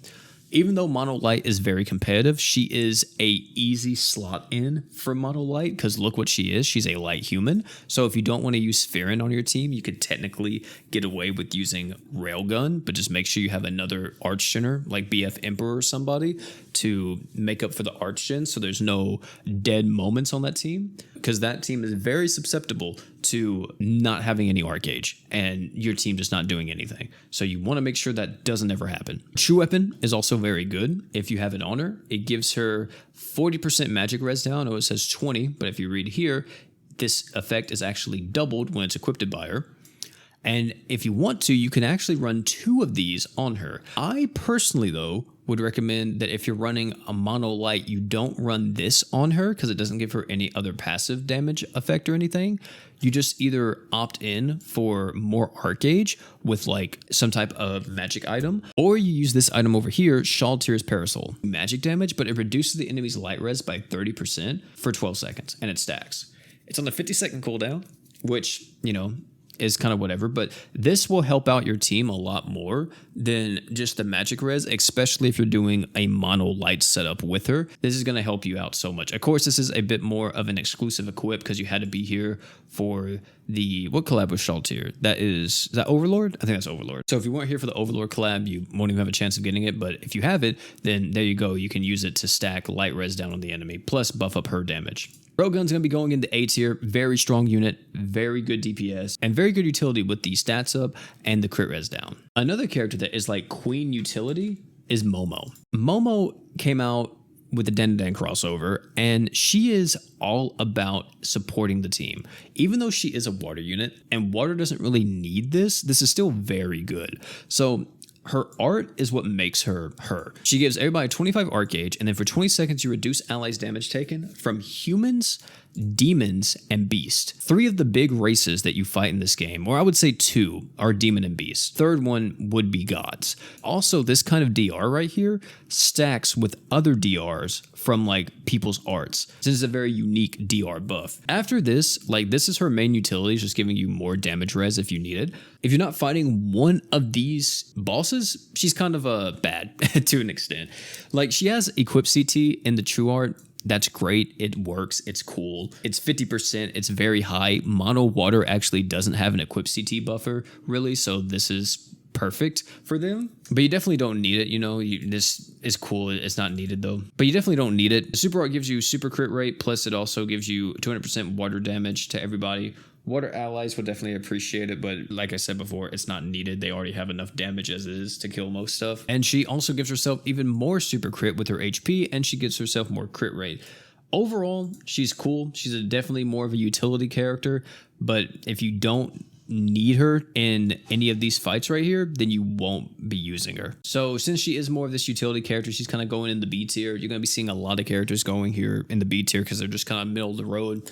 If you need her though, she's like freaking S tier, man. She's so good whenever you need that extra DR, but if you don't need it, she's just kind of there. Miyu. This Miyu is okay. She's like an accuracy demon.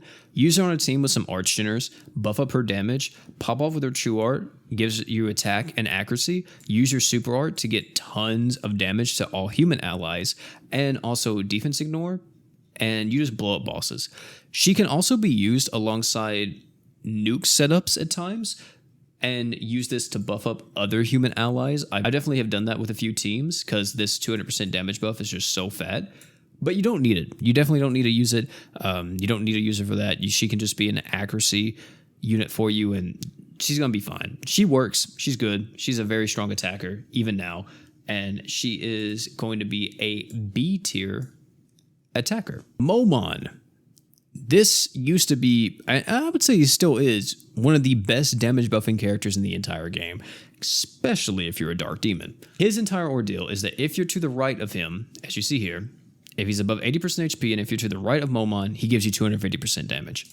Massive damage buff. So in theory, what you do is you put Momon on the team right beside like Demon Lord Rimuru or whoever you want to. They buff up Momon's damage by an absurd amount, and when that happens, you get tons and tons of DPS from them. And then Momon can just use his True Art to buff up physical damage if you want to, and also accuracy. Or he can just use his Super Art to give massive amounts of Dark Res down based on the amount of Demon allies.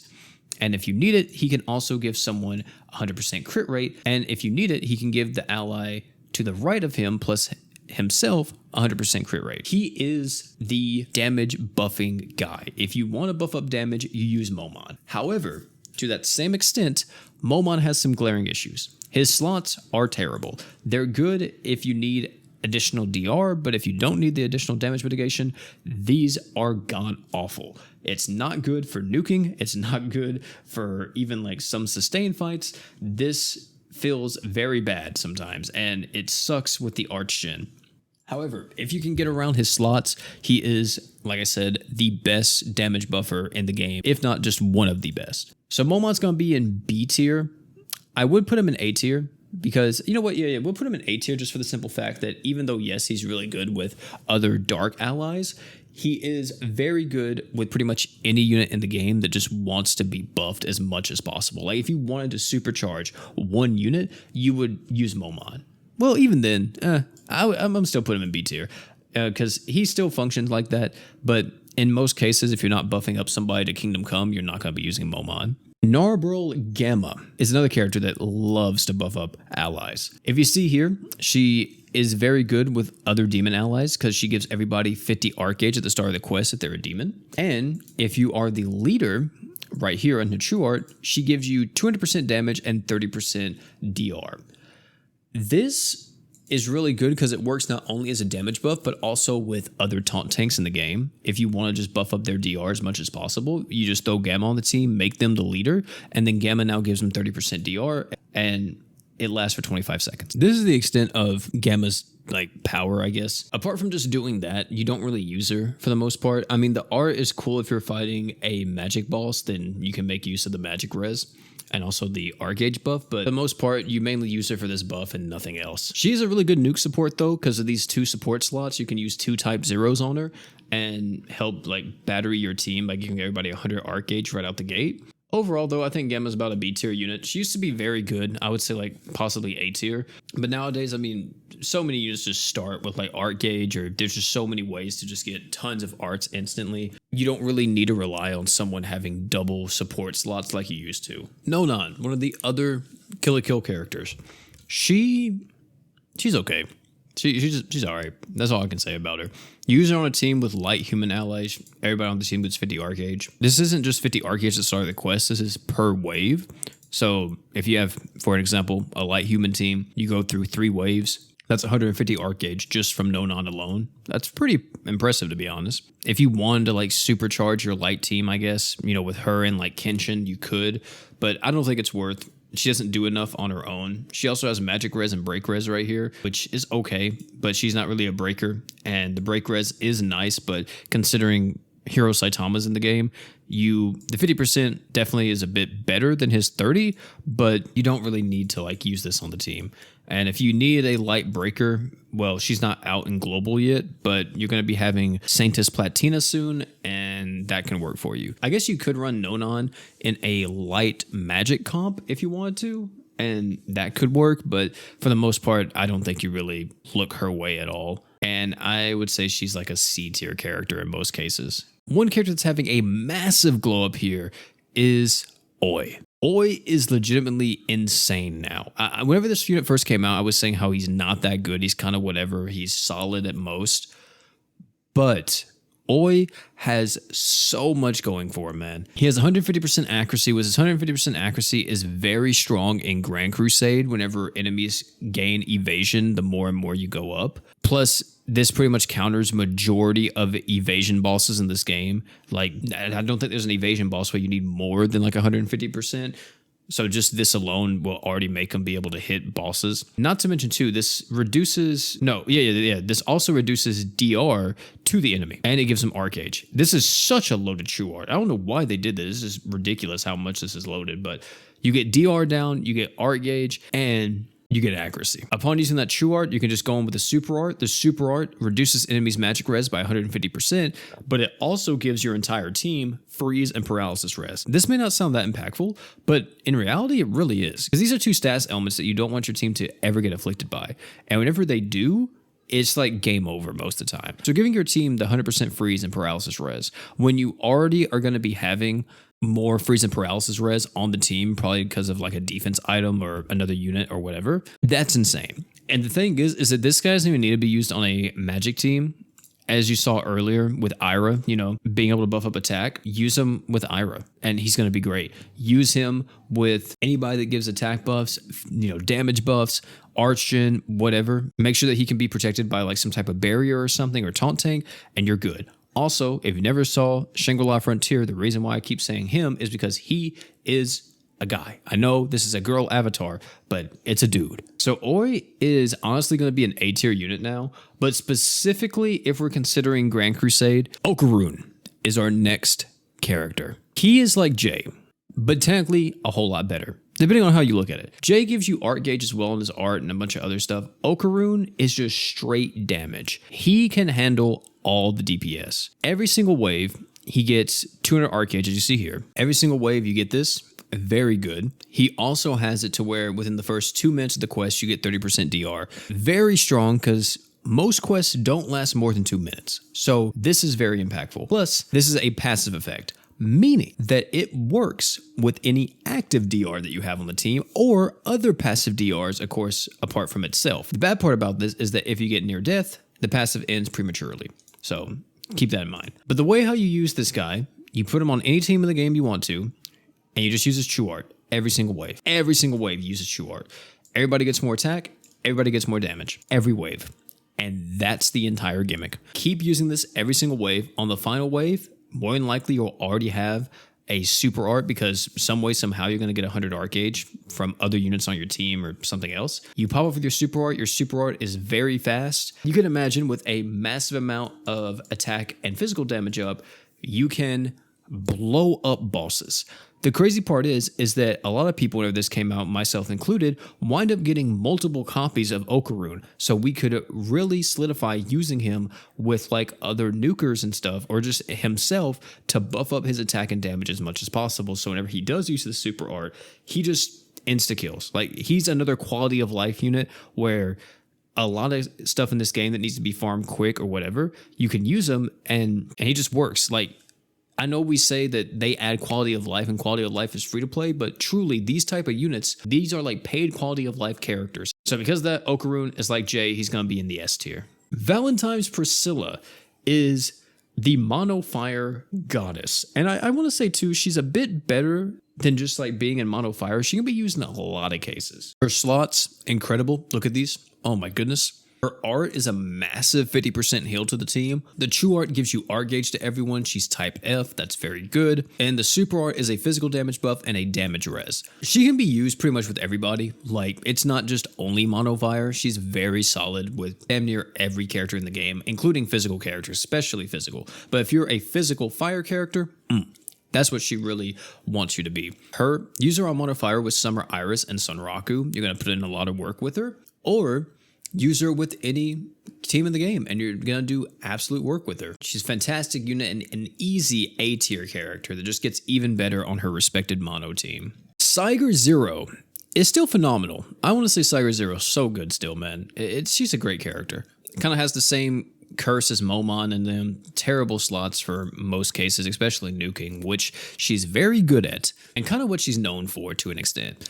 Saiger, as you see here, her super art is kind of whatever. 220,000%, you're like, oh, that's kind of whack, right? You consider her passive. When using your super art for the first time, you double the multiplier of it. And then whenever you use it for the second time onwards, you just turn it into a super art that gives you arch gen. Both of these are really good buffs, but the main one here is this massive modifier. So the way how you play Saiger in nukes is that you just buff her to Kingdom Come. Unfortunately though, a lot of people in this game, like Okarun we just talked about, kind of like shit on her damage now, because Okarun has like the tons of attack and physical damage, and he could be used alongside, you know, those same buffers that we talked about, Hoka and all them, and wind up just dealing so much more damage than Saiger ever could. But she's still a very fun unit to use. Outside of that, she's very good as well, being able to give everybody arc gauge and a barrier. The barrier is very good because she has the 2 defense slots, so she's able to give damage mitigation to this barrier. And she also gives damage up to herself. All allies get more damage based on the amount of human allies in the party. So she's a fantastic character. I like her. I think she's sick. You could use her on Mono Light, even like the new Mono Light team with Saitama and Kenshin and all them. Still put in a lot of work with that setup. And yeah, I mean, she's a great unit. I love her. I think she's fantastic. Easy B tier. Saber is just a DPS character. Run her alongside like any other physical damage buffer, or like just damage buffers in general, and she'll be great. She is an easy B tier unit. Sagiri is our next character here, which, okay, we almost have all of the Hell's Paradise units done. She is a Earth support / sub attacker. She's okay still, just not as good as some of the other Earth characters we've gotten recently. She's kind of like a flex unit for Mono Earth. She used to be like one of the cornerstones of Mono Earth, especially whenever the Ascendant era like kind of first began. Nowadays, more of a flex unit. You put her on the team, she's gonna do work, and it's not like you're gonna hate having her on the team. Just a very good character that's strong on her respective team. That's really all to say here. She's a B tier character for that though, because outside of Mono Earth, I don't see you really using her in most cases. This is a character that relies on status effects. However, hers is different than any other status effect in the game. It's not like a new status effect, but the way how she does it is very good. She relies on burning the enemy, and when she inflicts burn on an enemy, she permanently increases everybody's damage by 30% up to a maximum of 300%. Before we got Okarun and all these other characters in the game, having this on your team in like multi-wave fights was so good because you could easily stack this. The only problem was actually getting 100 art gauge every wave to be able to use her art. There's nothing in the kit that necessarily gives her art gauge, like even her passives. There's no passive that gives her more art gauge. Her only arch gen is her skill and then technically her slots, right? So the way how you would use her is that you would load into a quest and you spam your art on every single wave. You use your art.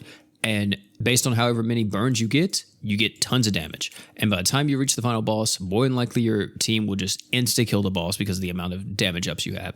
This is still good, but it's mainly used in the mines. But outside of multi-wave content, you don't really use her too much. She is good in nuke settings though, especially raid nukes because of this true art. She gets 70% DR down on the enemy. This 70% DR can be comboed with Demon Lord Rimuru's 70% stackable DR to get 140% on the enemy. Nowadays too, this has been a little bit power crept because we saw Makoto earlier, and Makoto has 150% DR, so that can be comboed with Demon Lord Rimuru's stackable DR to get an insane amount of DR that we couldn't get before. Comparative to everyone else though, I'm going to be putting her in B tier, which feels so wrong to do because I really think this is still an A tier unit. However, I have to also look at the facts. Like, we have characters like Okarun running around, we have units like Hoka and stuff, and just so many other characters that just give so much damage ups. I mean, we haven't even talked about him yet, but Young Emperor, wherever he's at, he's down here somewhere. There he is, right here.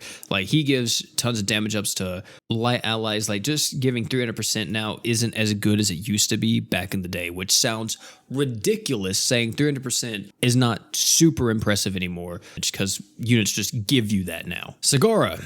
Now, before Okarun came out, I'm pretty sure this was the hardest hitting unit in the game. Every time you use his super art, you get tons and tons of damage. His entire gimmick is being a nuker or a ramping damage dealer with his super art. This super art gives you stackable DPS, and if you actually, bro, I wish this had art gauge tied to it too, because if it did, he would easily be one of the best ramping damage dealers in the entire game. His slots are kind of whatever, they're all physical, but it benefits him. He unfortunately doesn't have the ratio passive, which would heavily benefit him if he did. He has Giant Boss Killer though, which is very good. The way you play him is you give him two support units that can buff up his damage even more. And then you protect him with a damage mitigation character or a taunt tank or something else, and you just use your super art over and over and over and over again, and that's it. If you're nuking with him, just give him tons of art gauge, so as soon as you get to the boss, he has tons of buffs, tons of art gauge, you pop up with your super art, you insta-kill him. It's literally that simple. That is how you play Sagara, and he's nothing else but I am punch guy. That is all Sagara is. He's an easy B tier. Now, someone who's not just punch guy is Saito Hajime. This unit is busted as well. He is, I would say, a better Okarun for harder content, just because he has a bit more going for him than Okarun in like later stages of the game. The reason why is because every single wave, he gets 100 art gauge thanks to his skill. I know it says 40, but if you come down here to his passive, at the start of battle, increase his skill arts up by 100 instead, and double the next super art damage multiplier and break power. This happens at the start of each wave. So at the start of each wave, he gets 100% more damage, and his super art multiplier goes up to 460,000%. The way how you use him in most cases, you use his skill to build up his super art. Once his super art is at 300, and that's usually when you get to the boss, you pop his super art, he kills the boss pretty much instantly. However, after he uses this, you can see that he gives 150% DR down, which is very, very impactful. But he can start using his true art. Like in other team comps, you just use his true art, weave in his super art whenever until the boss is eventually dead. That's all you do with Saito Hajime. He is like the boss killer in this game. There's not really another unit in the game that technically is a bit better at killing bosses than him. If you want to just wipe someone off the map instantly, you use Saito Hajime. Not to mention, compared to someone like Okarun, Saito Hajime can be used if there's only one wave. Okarun really wants there to be multiple waves so he can ramp up his damage, but since Saito Hajime just has all of his damage as soon as you load into the quest, you can insta-kill bosses like that. Not to mention, he has a singular hit on his super art that's very important because some bosses in this game, you can completely avoid all their gimmicks if you have a really strong, if you have like a really powerful single hit. Also, another thing about this is that Saito Hajime is an accuracy unit. If you see here, he buffs up his own accuracy by 100%. So he's good against evasion bosses. He's good against bosses that have thresholds and that can be manipulated by his singular hit. Plus he has 150% DR down. And then after that, he just becomes an arch general that has a massive debuff as well. Very good. I use him all the time in nukes. I use him all the time in sustain as well. I love using him in the mono dark team with Sword God Luan, him, Shadow, and then whoever else I want to use. They're very strong, very potent, and if you got them, there's no reason for you not to use this character. He is an easy S tier unit. Samurai Rimuru here was the character that I said power crept Dark Rosetta, because he did. He freaking wiped her off the map pretty much. If you have this guy, there's no reason for you to have Dark Rosetta in most cases. His slots are fantastic. He has a stats up on his art, plus he also buffs up super art damage. His true art gives you art gauge and physical res down, and super art gives you massive amounts of damage when you use it. His super art, I'm gonna be honest, you don't really use. I never use this. I pretty much only use the art and true art. In Mono Dark Demon, he's also really good because if he's the leader, as you see here, he gives everybody 20% DR for 70 seconds. Very lengthy. Like whenever you're trying to get Albedo built up, it's really good just to have on the team because that gives you 20% DR for that 70 seconds. And you don't have to worry about, oh, I'm not going to have enough DR in the beginning to survive because Albedo's going to be building up her DR stacks. He's going to be having art gauge for the team. You're probably running like the other Rimuru, so you're going to be having all the damage you need. And then the final unit could be like Demon Lord Vox, and that's all the art gauge you'll need on that team. And there you go. You know, you're off to the races. He's mainly used in Mono Dark Demon, but he can be used in other things. Like you can easily use this character in any team comp and do work, but he definitely strives the most as being more of a support unit for Mono Dark Demon. So because of that, we're putting Samurai Rimuru in S tier. Shadow, very powerful unit. This guy has pretty solid slots for what he's trying to do. His entire gimmick is stacking physical res and stacking evasion. If you need to beat an evasion boss and you don't have any accuracy attackers, have no fear, Shadow is here. You just use Shadow's true art, and he makes everybody in the game be able to hit these bosses that has a 100% plus evasion rate buff. Lowering evasion rate like this, giving everybody art gauge, and giving physical res down is ridiculous.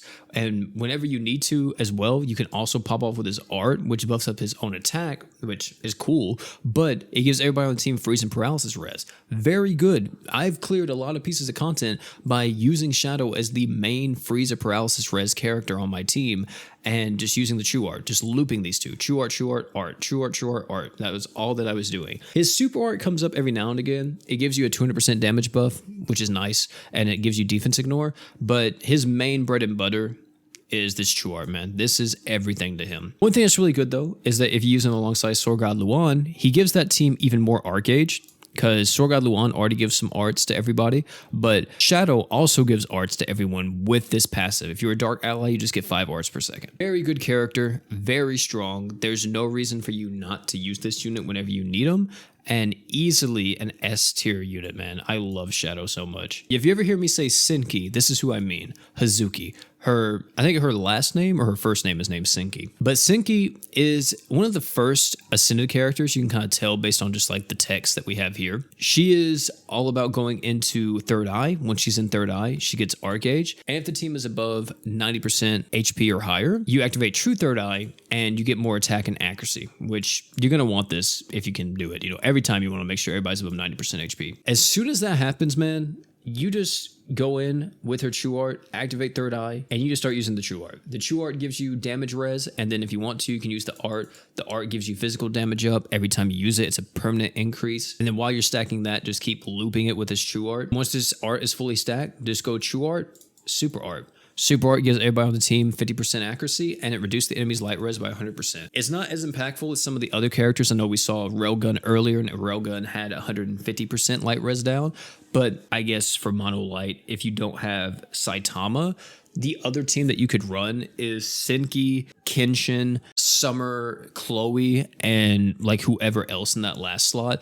to be able to give you healing plus the damage mitigation, and that team will be able to work as well instead of just running like Saitama, for an example.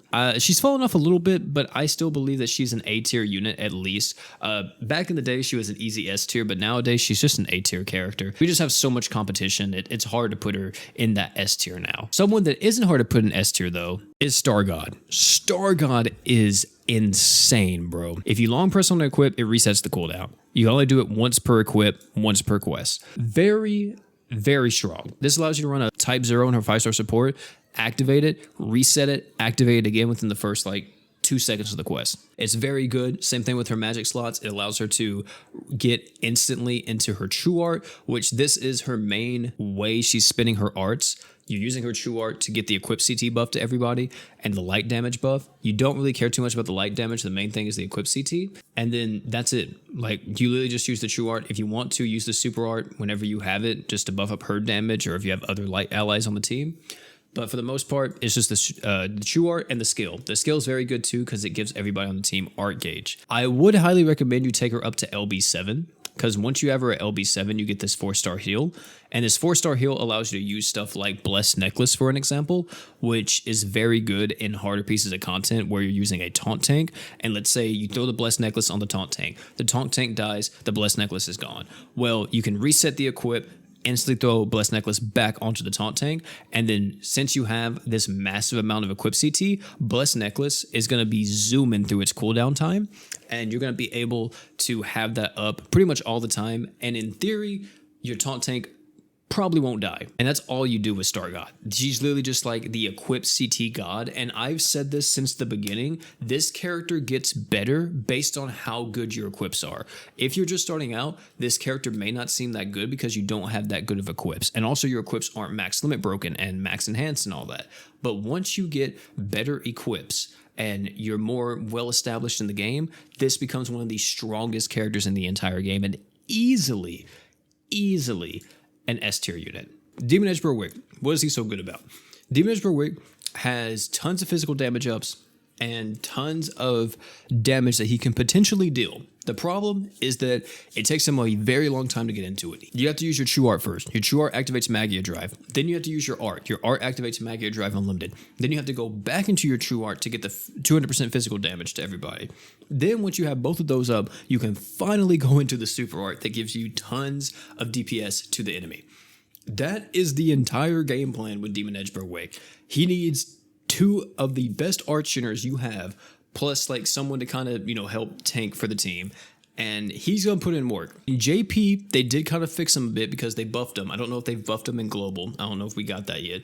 But if we do, then he's better. But in JP, they made it a bit better for him to work. In Global, though, he's still kind of a little bit iffy. Demon Edge Berwick, B tier unit, he's okay.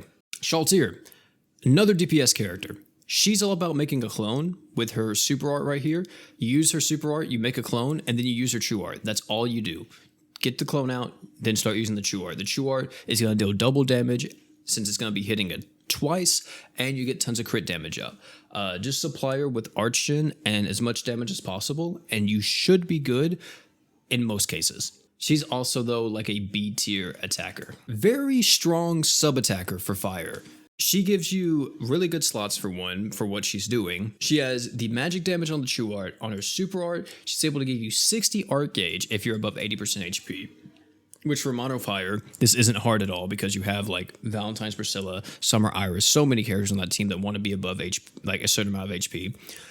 But then once you have this, you reduce the enemy's fire res by 160. If the enemy is burning though, you get an additional 160% fire res down. This is okay. I mean, the main thing here, you're using it for the art gauge, right? Like, she's a very good 4th slot character. Like, if you already have her on the team, Sunraku, Summer Iris, and Valentine's Priscilla, she is like the perfect final slot unit. Just to give your team even more art gauge and tons of damage. She's an easy A tier character. Wait, where'd she go? She is an easy A tier character. Next is Shirou Emiya, which is one of the S tiers, not Pazet. Whoops. He's all about going into his Unlimited Blade Works. Right here, you activate it by going into his Super Art. You enter Unlimited Blade Works, and then once he's in it, he gives everybody 30% DR. Since this is passive, it works with all other damage mitigations in the game. Any active DR, any passive DR, all of it stacks with Unlimited Blade Works apart from another Unlimited Blade Works. Once you're in Unlimited Blade Works, you just spam your art. That's it. Use your art, and if you want to, use your super art to get the attack and damage buff to deal more DPS and help you clear stuff a bit faster, but you just spam your art for the most part, and that's how you use him. You can use him on literally every team. He is not a water-only character. Use him everywhere. If you need them, use them. And if you have them, I hope you got this SP art because you can't be having them out here looking like this. Summer Bazette is a counter unit. She's about using her super art whenever the boss is doing a art of some kind and she gets tons of additional damage. She's good. She also is able to buff up accuracy as well and stuff. Like, she's very solid. She has some utility as well with her defense equipped CT, being able to instantly reduce it by half. It's okay. She's mainly just a DPS, though, that you use against evasion fights, and she does crazy against those. Easy B tier character. Shuna is a light demon, a little bit different because we've seen so many light humans, and she's actually somewhat solid. She's very good in Grand Crusade because, as you see here, is it on this art? Yeah, it's on the art. She gets a 50% heal to everybody. The true art is just a cleanse to everyone, and then she also buffs up art gauge for everybody, and demon allies get more art gauge. It's fine. And then the super art revives. I'm going to be honest, the revive never comes up, For the most part, if you use this character, she's just a heal bot and archgener. That's all you get whenever you use this girl. I'm going to put her in B tier, even though I think that in Grand Crusade, she's more of an A tier unit, but I'm just going to put her in B tier for now. Summer Finn. God awful. I think we got him buffed. I'm pretty sure we got the buffs from JP. Maybe not. He's still not that good. He's just all over the place. I would recommend investing into any other character apart from Summer Finn. He's a mess. He is a mess. Easy C tier. I'm going to be honest. I think I need to just put him in D tier, bro. He's like the only one. Summer Illya kind of goes under the radar now, but she's still very strong. She is all about reducing the enemy's magic res, so she's great on any magic team, and this is a stackable magic res down that she gets. Plus, she gets 25 art gauge every time she uses it, up to a max of 150, so she kind of has a refresh mechanic going on. The other thing that she does, though, that's really good is that she heals burn and she gives you burn res. This has a lot of utility because a lot of bosses in the game give you like massive amounts of burns, and the fact that you're able to heal it or give yourself burn res is very good. One of the things I used her on is a DOT floor where you have to fight Soleil, and you literally get like so many burn res or just burn procs on you, and I was doing it without like the Red Riding Mira at the time. So yeah, she can definitely be used for stuff like that. It wasn't easy, but she can be used for different things of that sort. I'll put her in B tier for the most part, because if you're not using her for her utility or her magic res, she's kind of whatever. Summer Chloe. I'll put her in A tier. I was about to put her in B tier, but I'll explain why I value this unit not as high as some of the other characters. She's great whenever you need healing, but in most cases you don't need healing, especially in the new Mono Light team where you have like Saitama, for an example, but you don't usually need to run both of them at the same time. Specifically, you don't ever really need to run her with Saitama. Because when you have a barrier, in theory, you're not going to take damage to your health. If that's the case, all that additional healing is going to waste, and you would be better off using a different character. When the barrier isn't enough, or like the barrier just get instantly deleted and you're just relying on damage mitigation, that's where the healing comes into play, because now you need the healing on top of the damage mitigation to keep your team alive. If you're not in a situation like that, you're never ever going to use her. If you are, then you'll turn to her. Another thing to mention is she has no self-sufficient arch gen.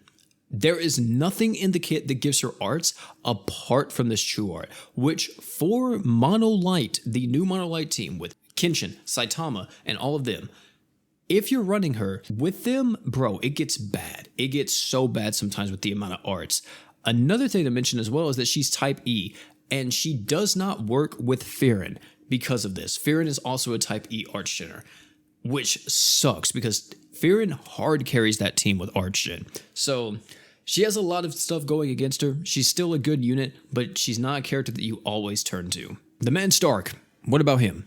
He is a crazy damage dealing breaker hybrid. You rack up the art gauge, rack up the damage, and rack up the break power specifically for your super art. Once you have this fully stacked, you go in with your super art. It's crazy buffed with break power and damage, and you insta-kill bosses. It's literally that simple, man. He's ridiculous. That his damage is buffed up by attack. So he's really good with Aira. Aira gives him so much additional DPS, and I would highly recommend that if you get this unit, invest into him. He is another character that is really strong. I love Stark. One of my favorite characters from the Frieren collab. Absolutely worth going into. And one of the better breakers in the game, or I would say one of the better damage dealers, not really breakers. I'm going to put him like in B tier, but just know this guy is really like an A tier unit if you have like all the support and stuff for him. You know what? Why not? We'll put him at A tier, because if you have all the support for him, he is very, very good. Summer Iris. We talked about her before. She is like the queen of Mono Fire. Her entire gimmick is you throw her on the team, and that's it. Literally, that's it. You put her on the team, you get 30% DR to fire allies. Very strong. Once she's on the team, you use her skill. Her skill gives herself 150 art gauge at the start of the quest. I know that sounds ridiculous, but that's what it does. It gives her 150 art gauge whenever she has 0. And then you get into your super art, and you use your super art to get tons of art gauge to all fire allies and to buff up everybody's damage by a substantial amount. You literally do this and maybe use your art here and there just to buff up skill CT speed so you can use your skill a bit more often, but that's literally all you do. You pretty much only use your super art and your art, and you just keep that rotation going. Use her alongside Valentine's Priscilla and Sunraku, and you are golden. I'm gonna put her in B tier just because she's only on mono fire.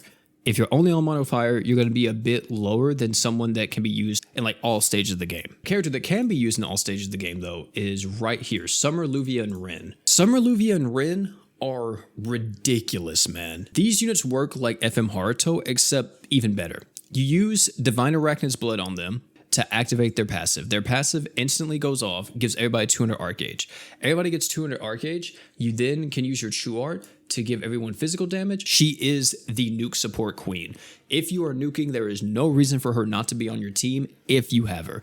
And you're able to actually make use of Divine Arachnid's Tears or the other Arachnid's Tears, because both of them work on her, because she just needs to get near death. She doesn't need to necessarily die. Easy S tier character up here, because she is like the best nuke support unit in the game. We're just gonna go a bit quicker here, and I'm not really gonna be showing the unit pages anymore because I really gotta go soon. Sunraku. Sunraku's gonna be an A tier unit. He's a great archgener, very good stuff. Use him alongside other mono fire characters, but you can pretty much use him anywhere. Just make sure you don't use him alongside other type E archgeners, because that's what he is. He's a very strong nuker with his super art. He's very quick. And yeah, if you have him, use him. Summer Miyu is another S tier unit in my opinion. Some people may put her A tier now, but I think this character is still S tier. She's very similar to Okarun.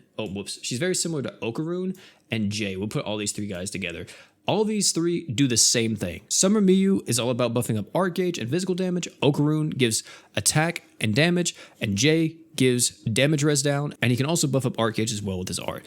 All of these three do the same thing. If you have any of them, use them. They're great quality of life characters. Sorgod Luan. Sorgod Luan is an A tier character. He is like the leader of the dark team now. If you have him, use him alongside like Shadow, for an example. Later on, you'll get Natasha. Natasha's great with him. And then the last unit, use him with whoever. Like it could be Halloween Forte or whatever else you want. And that team is going to go places, man. He is so good. Toma, easy S tier character. He's the new taunt tank in town. Tons of damage mitigation he has. Tons of arch-gen and stuff for his team as well. Very good stuff overall. He's just a very solid unit. Like really good. He's going to be timeless. You're going to see this guy for years and years to come, man. Such a good character. Use him on any team. Use him with any unit. And he works. He's just that good. Yubel is more of a B tier character. She's very strong on Mono Earth, but outside of Mono Earth, I really don't use her at all. And even on Mono Earth, I'm not really too inclined to use her a lot of the time because there's so many characters that are really good. But still, I mean, she's great. I love her. I use her when I can, and definitely really strong. Summer Sakura is another B tier unit. She has a mechanic where she buffs up the leader's damage, and she also has like tons of dark res down, magic damage up, all that type of stuff. It's just a little wonky to use her. Also, her animations are very lengthy, and it's not that great in gameplay. Azael is another B tier, almost C tier character, to be honest. He's borderline C tier. He's about using the Regalia gauge and doing stuff with it. You can use it if you want to. Use him with arch-geners like a regular team, you know, arch-geners, some damage mitigation. He'll be okay, but there's definitely other units you can use. Uzu is an A tier attacker, damn near an S tier, because if you put him on your team, he just allows you to go through stuff that you shouldn't be able to go through. There are so many fights in this game where if you have Uzu, he just blows up the boss. Absolutely destroys it, and it's like, how are you doing this? What is happening? I don't know what it is about him. If you use Uzu, and anybody that's in the comments that have used Uzu, they will vouch for me. This guy's insane. Use him with some support units. They don't even have to be buffers necessarily, and then somebody to make sure that he doesn't take too much damage, and he's able to handle it all himself. He has all the damage buffs and everything else he will ever need. War God Finn is an easy S tier character, the first Ascended unit to ever come out, and still kicking out here, man. Equip CT speed, art gauge, crit, pretty good damage on the super art. Leader skill gives everybody on the team damage res. Overall, fantastic character, and there's no reason for you not to use him. And right now, you can actually get him from the Forever Summon. If you see this guy pop up in your Forever Summon, pick him up instantly, man. Valentine's Lisa, she's A tier. She's a good healer. Good like support unit for Mono Earth. Overall solid. This one might surprise some people. But actually, I'm going to say he's borderline B tier, low A tier.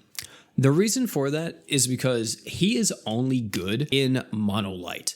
If you don't use him in Mono Light, he's not nowhere near as impressive because he kind of just becomes a selfish damage dealer outside of Mono Light. But in Mono Light, he's incredible because he's giving art gauge, he's giving damage buffs, he has stats up, so much stuff to make Mono Light even better than what it currently is. I love this guy. I think this guy is incredible. He's a fantastic unit, but I am really tempted to put him in B tier because his other self, BF Emperor, is so much better as like a universal support character than someone like him. But we'll put him in A tier for right now.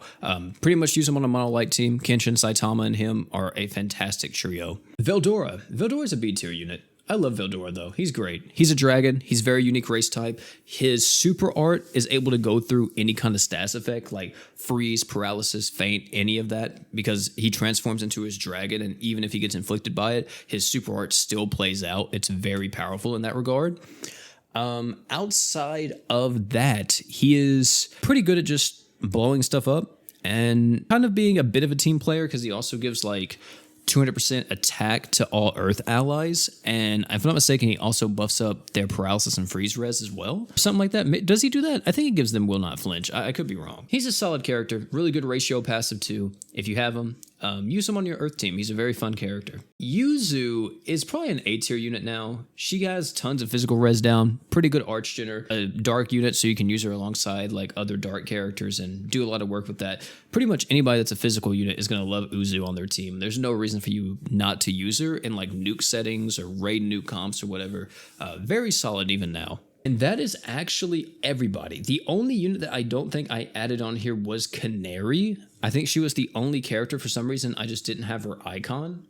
If Canary was here, she would be like a B tier, A tier character. She's solid. She's all about inflicting status effects. She can inflict pretty much any of them. So if you need a status effect character or need to inflict a certain status effect, you can always use her. But overall, that is everybody. That is our GS tier list / how to use every GS character in the game. Well, at least when we're talking about Ascended units. If we did every GS character, this would be, no lie, a 12-hour video. I have almost recorded for 4 hours, ladies and gentlemen.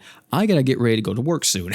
So I hope you guys enjoyed this. I know it's a very long video. I'm going to be adding timestamps so you guys can skip around and everything. I don't know if they'll be there as soon as the video goes live, but if they're not there as soon as the video goes live, check back after a while and they should be there.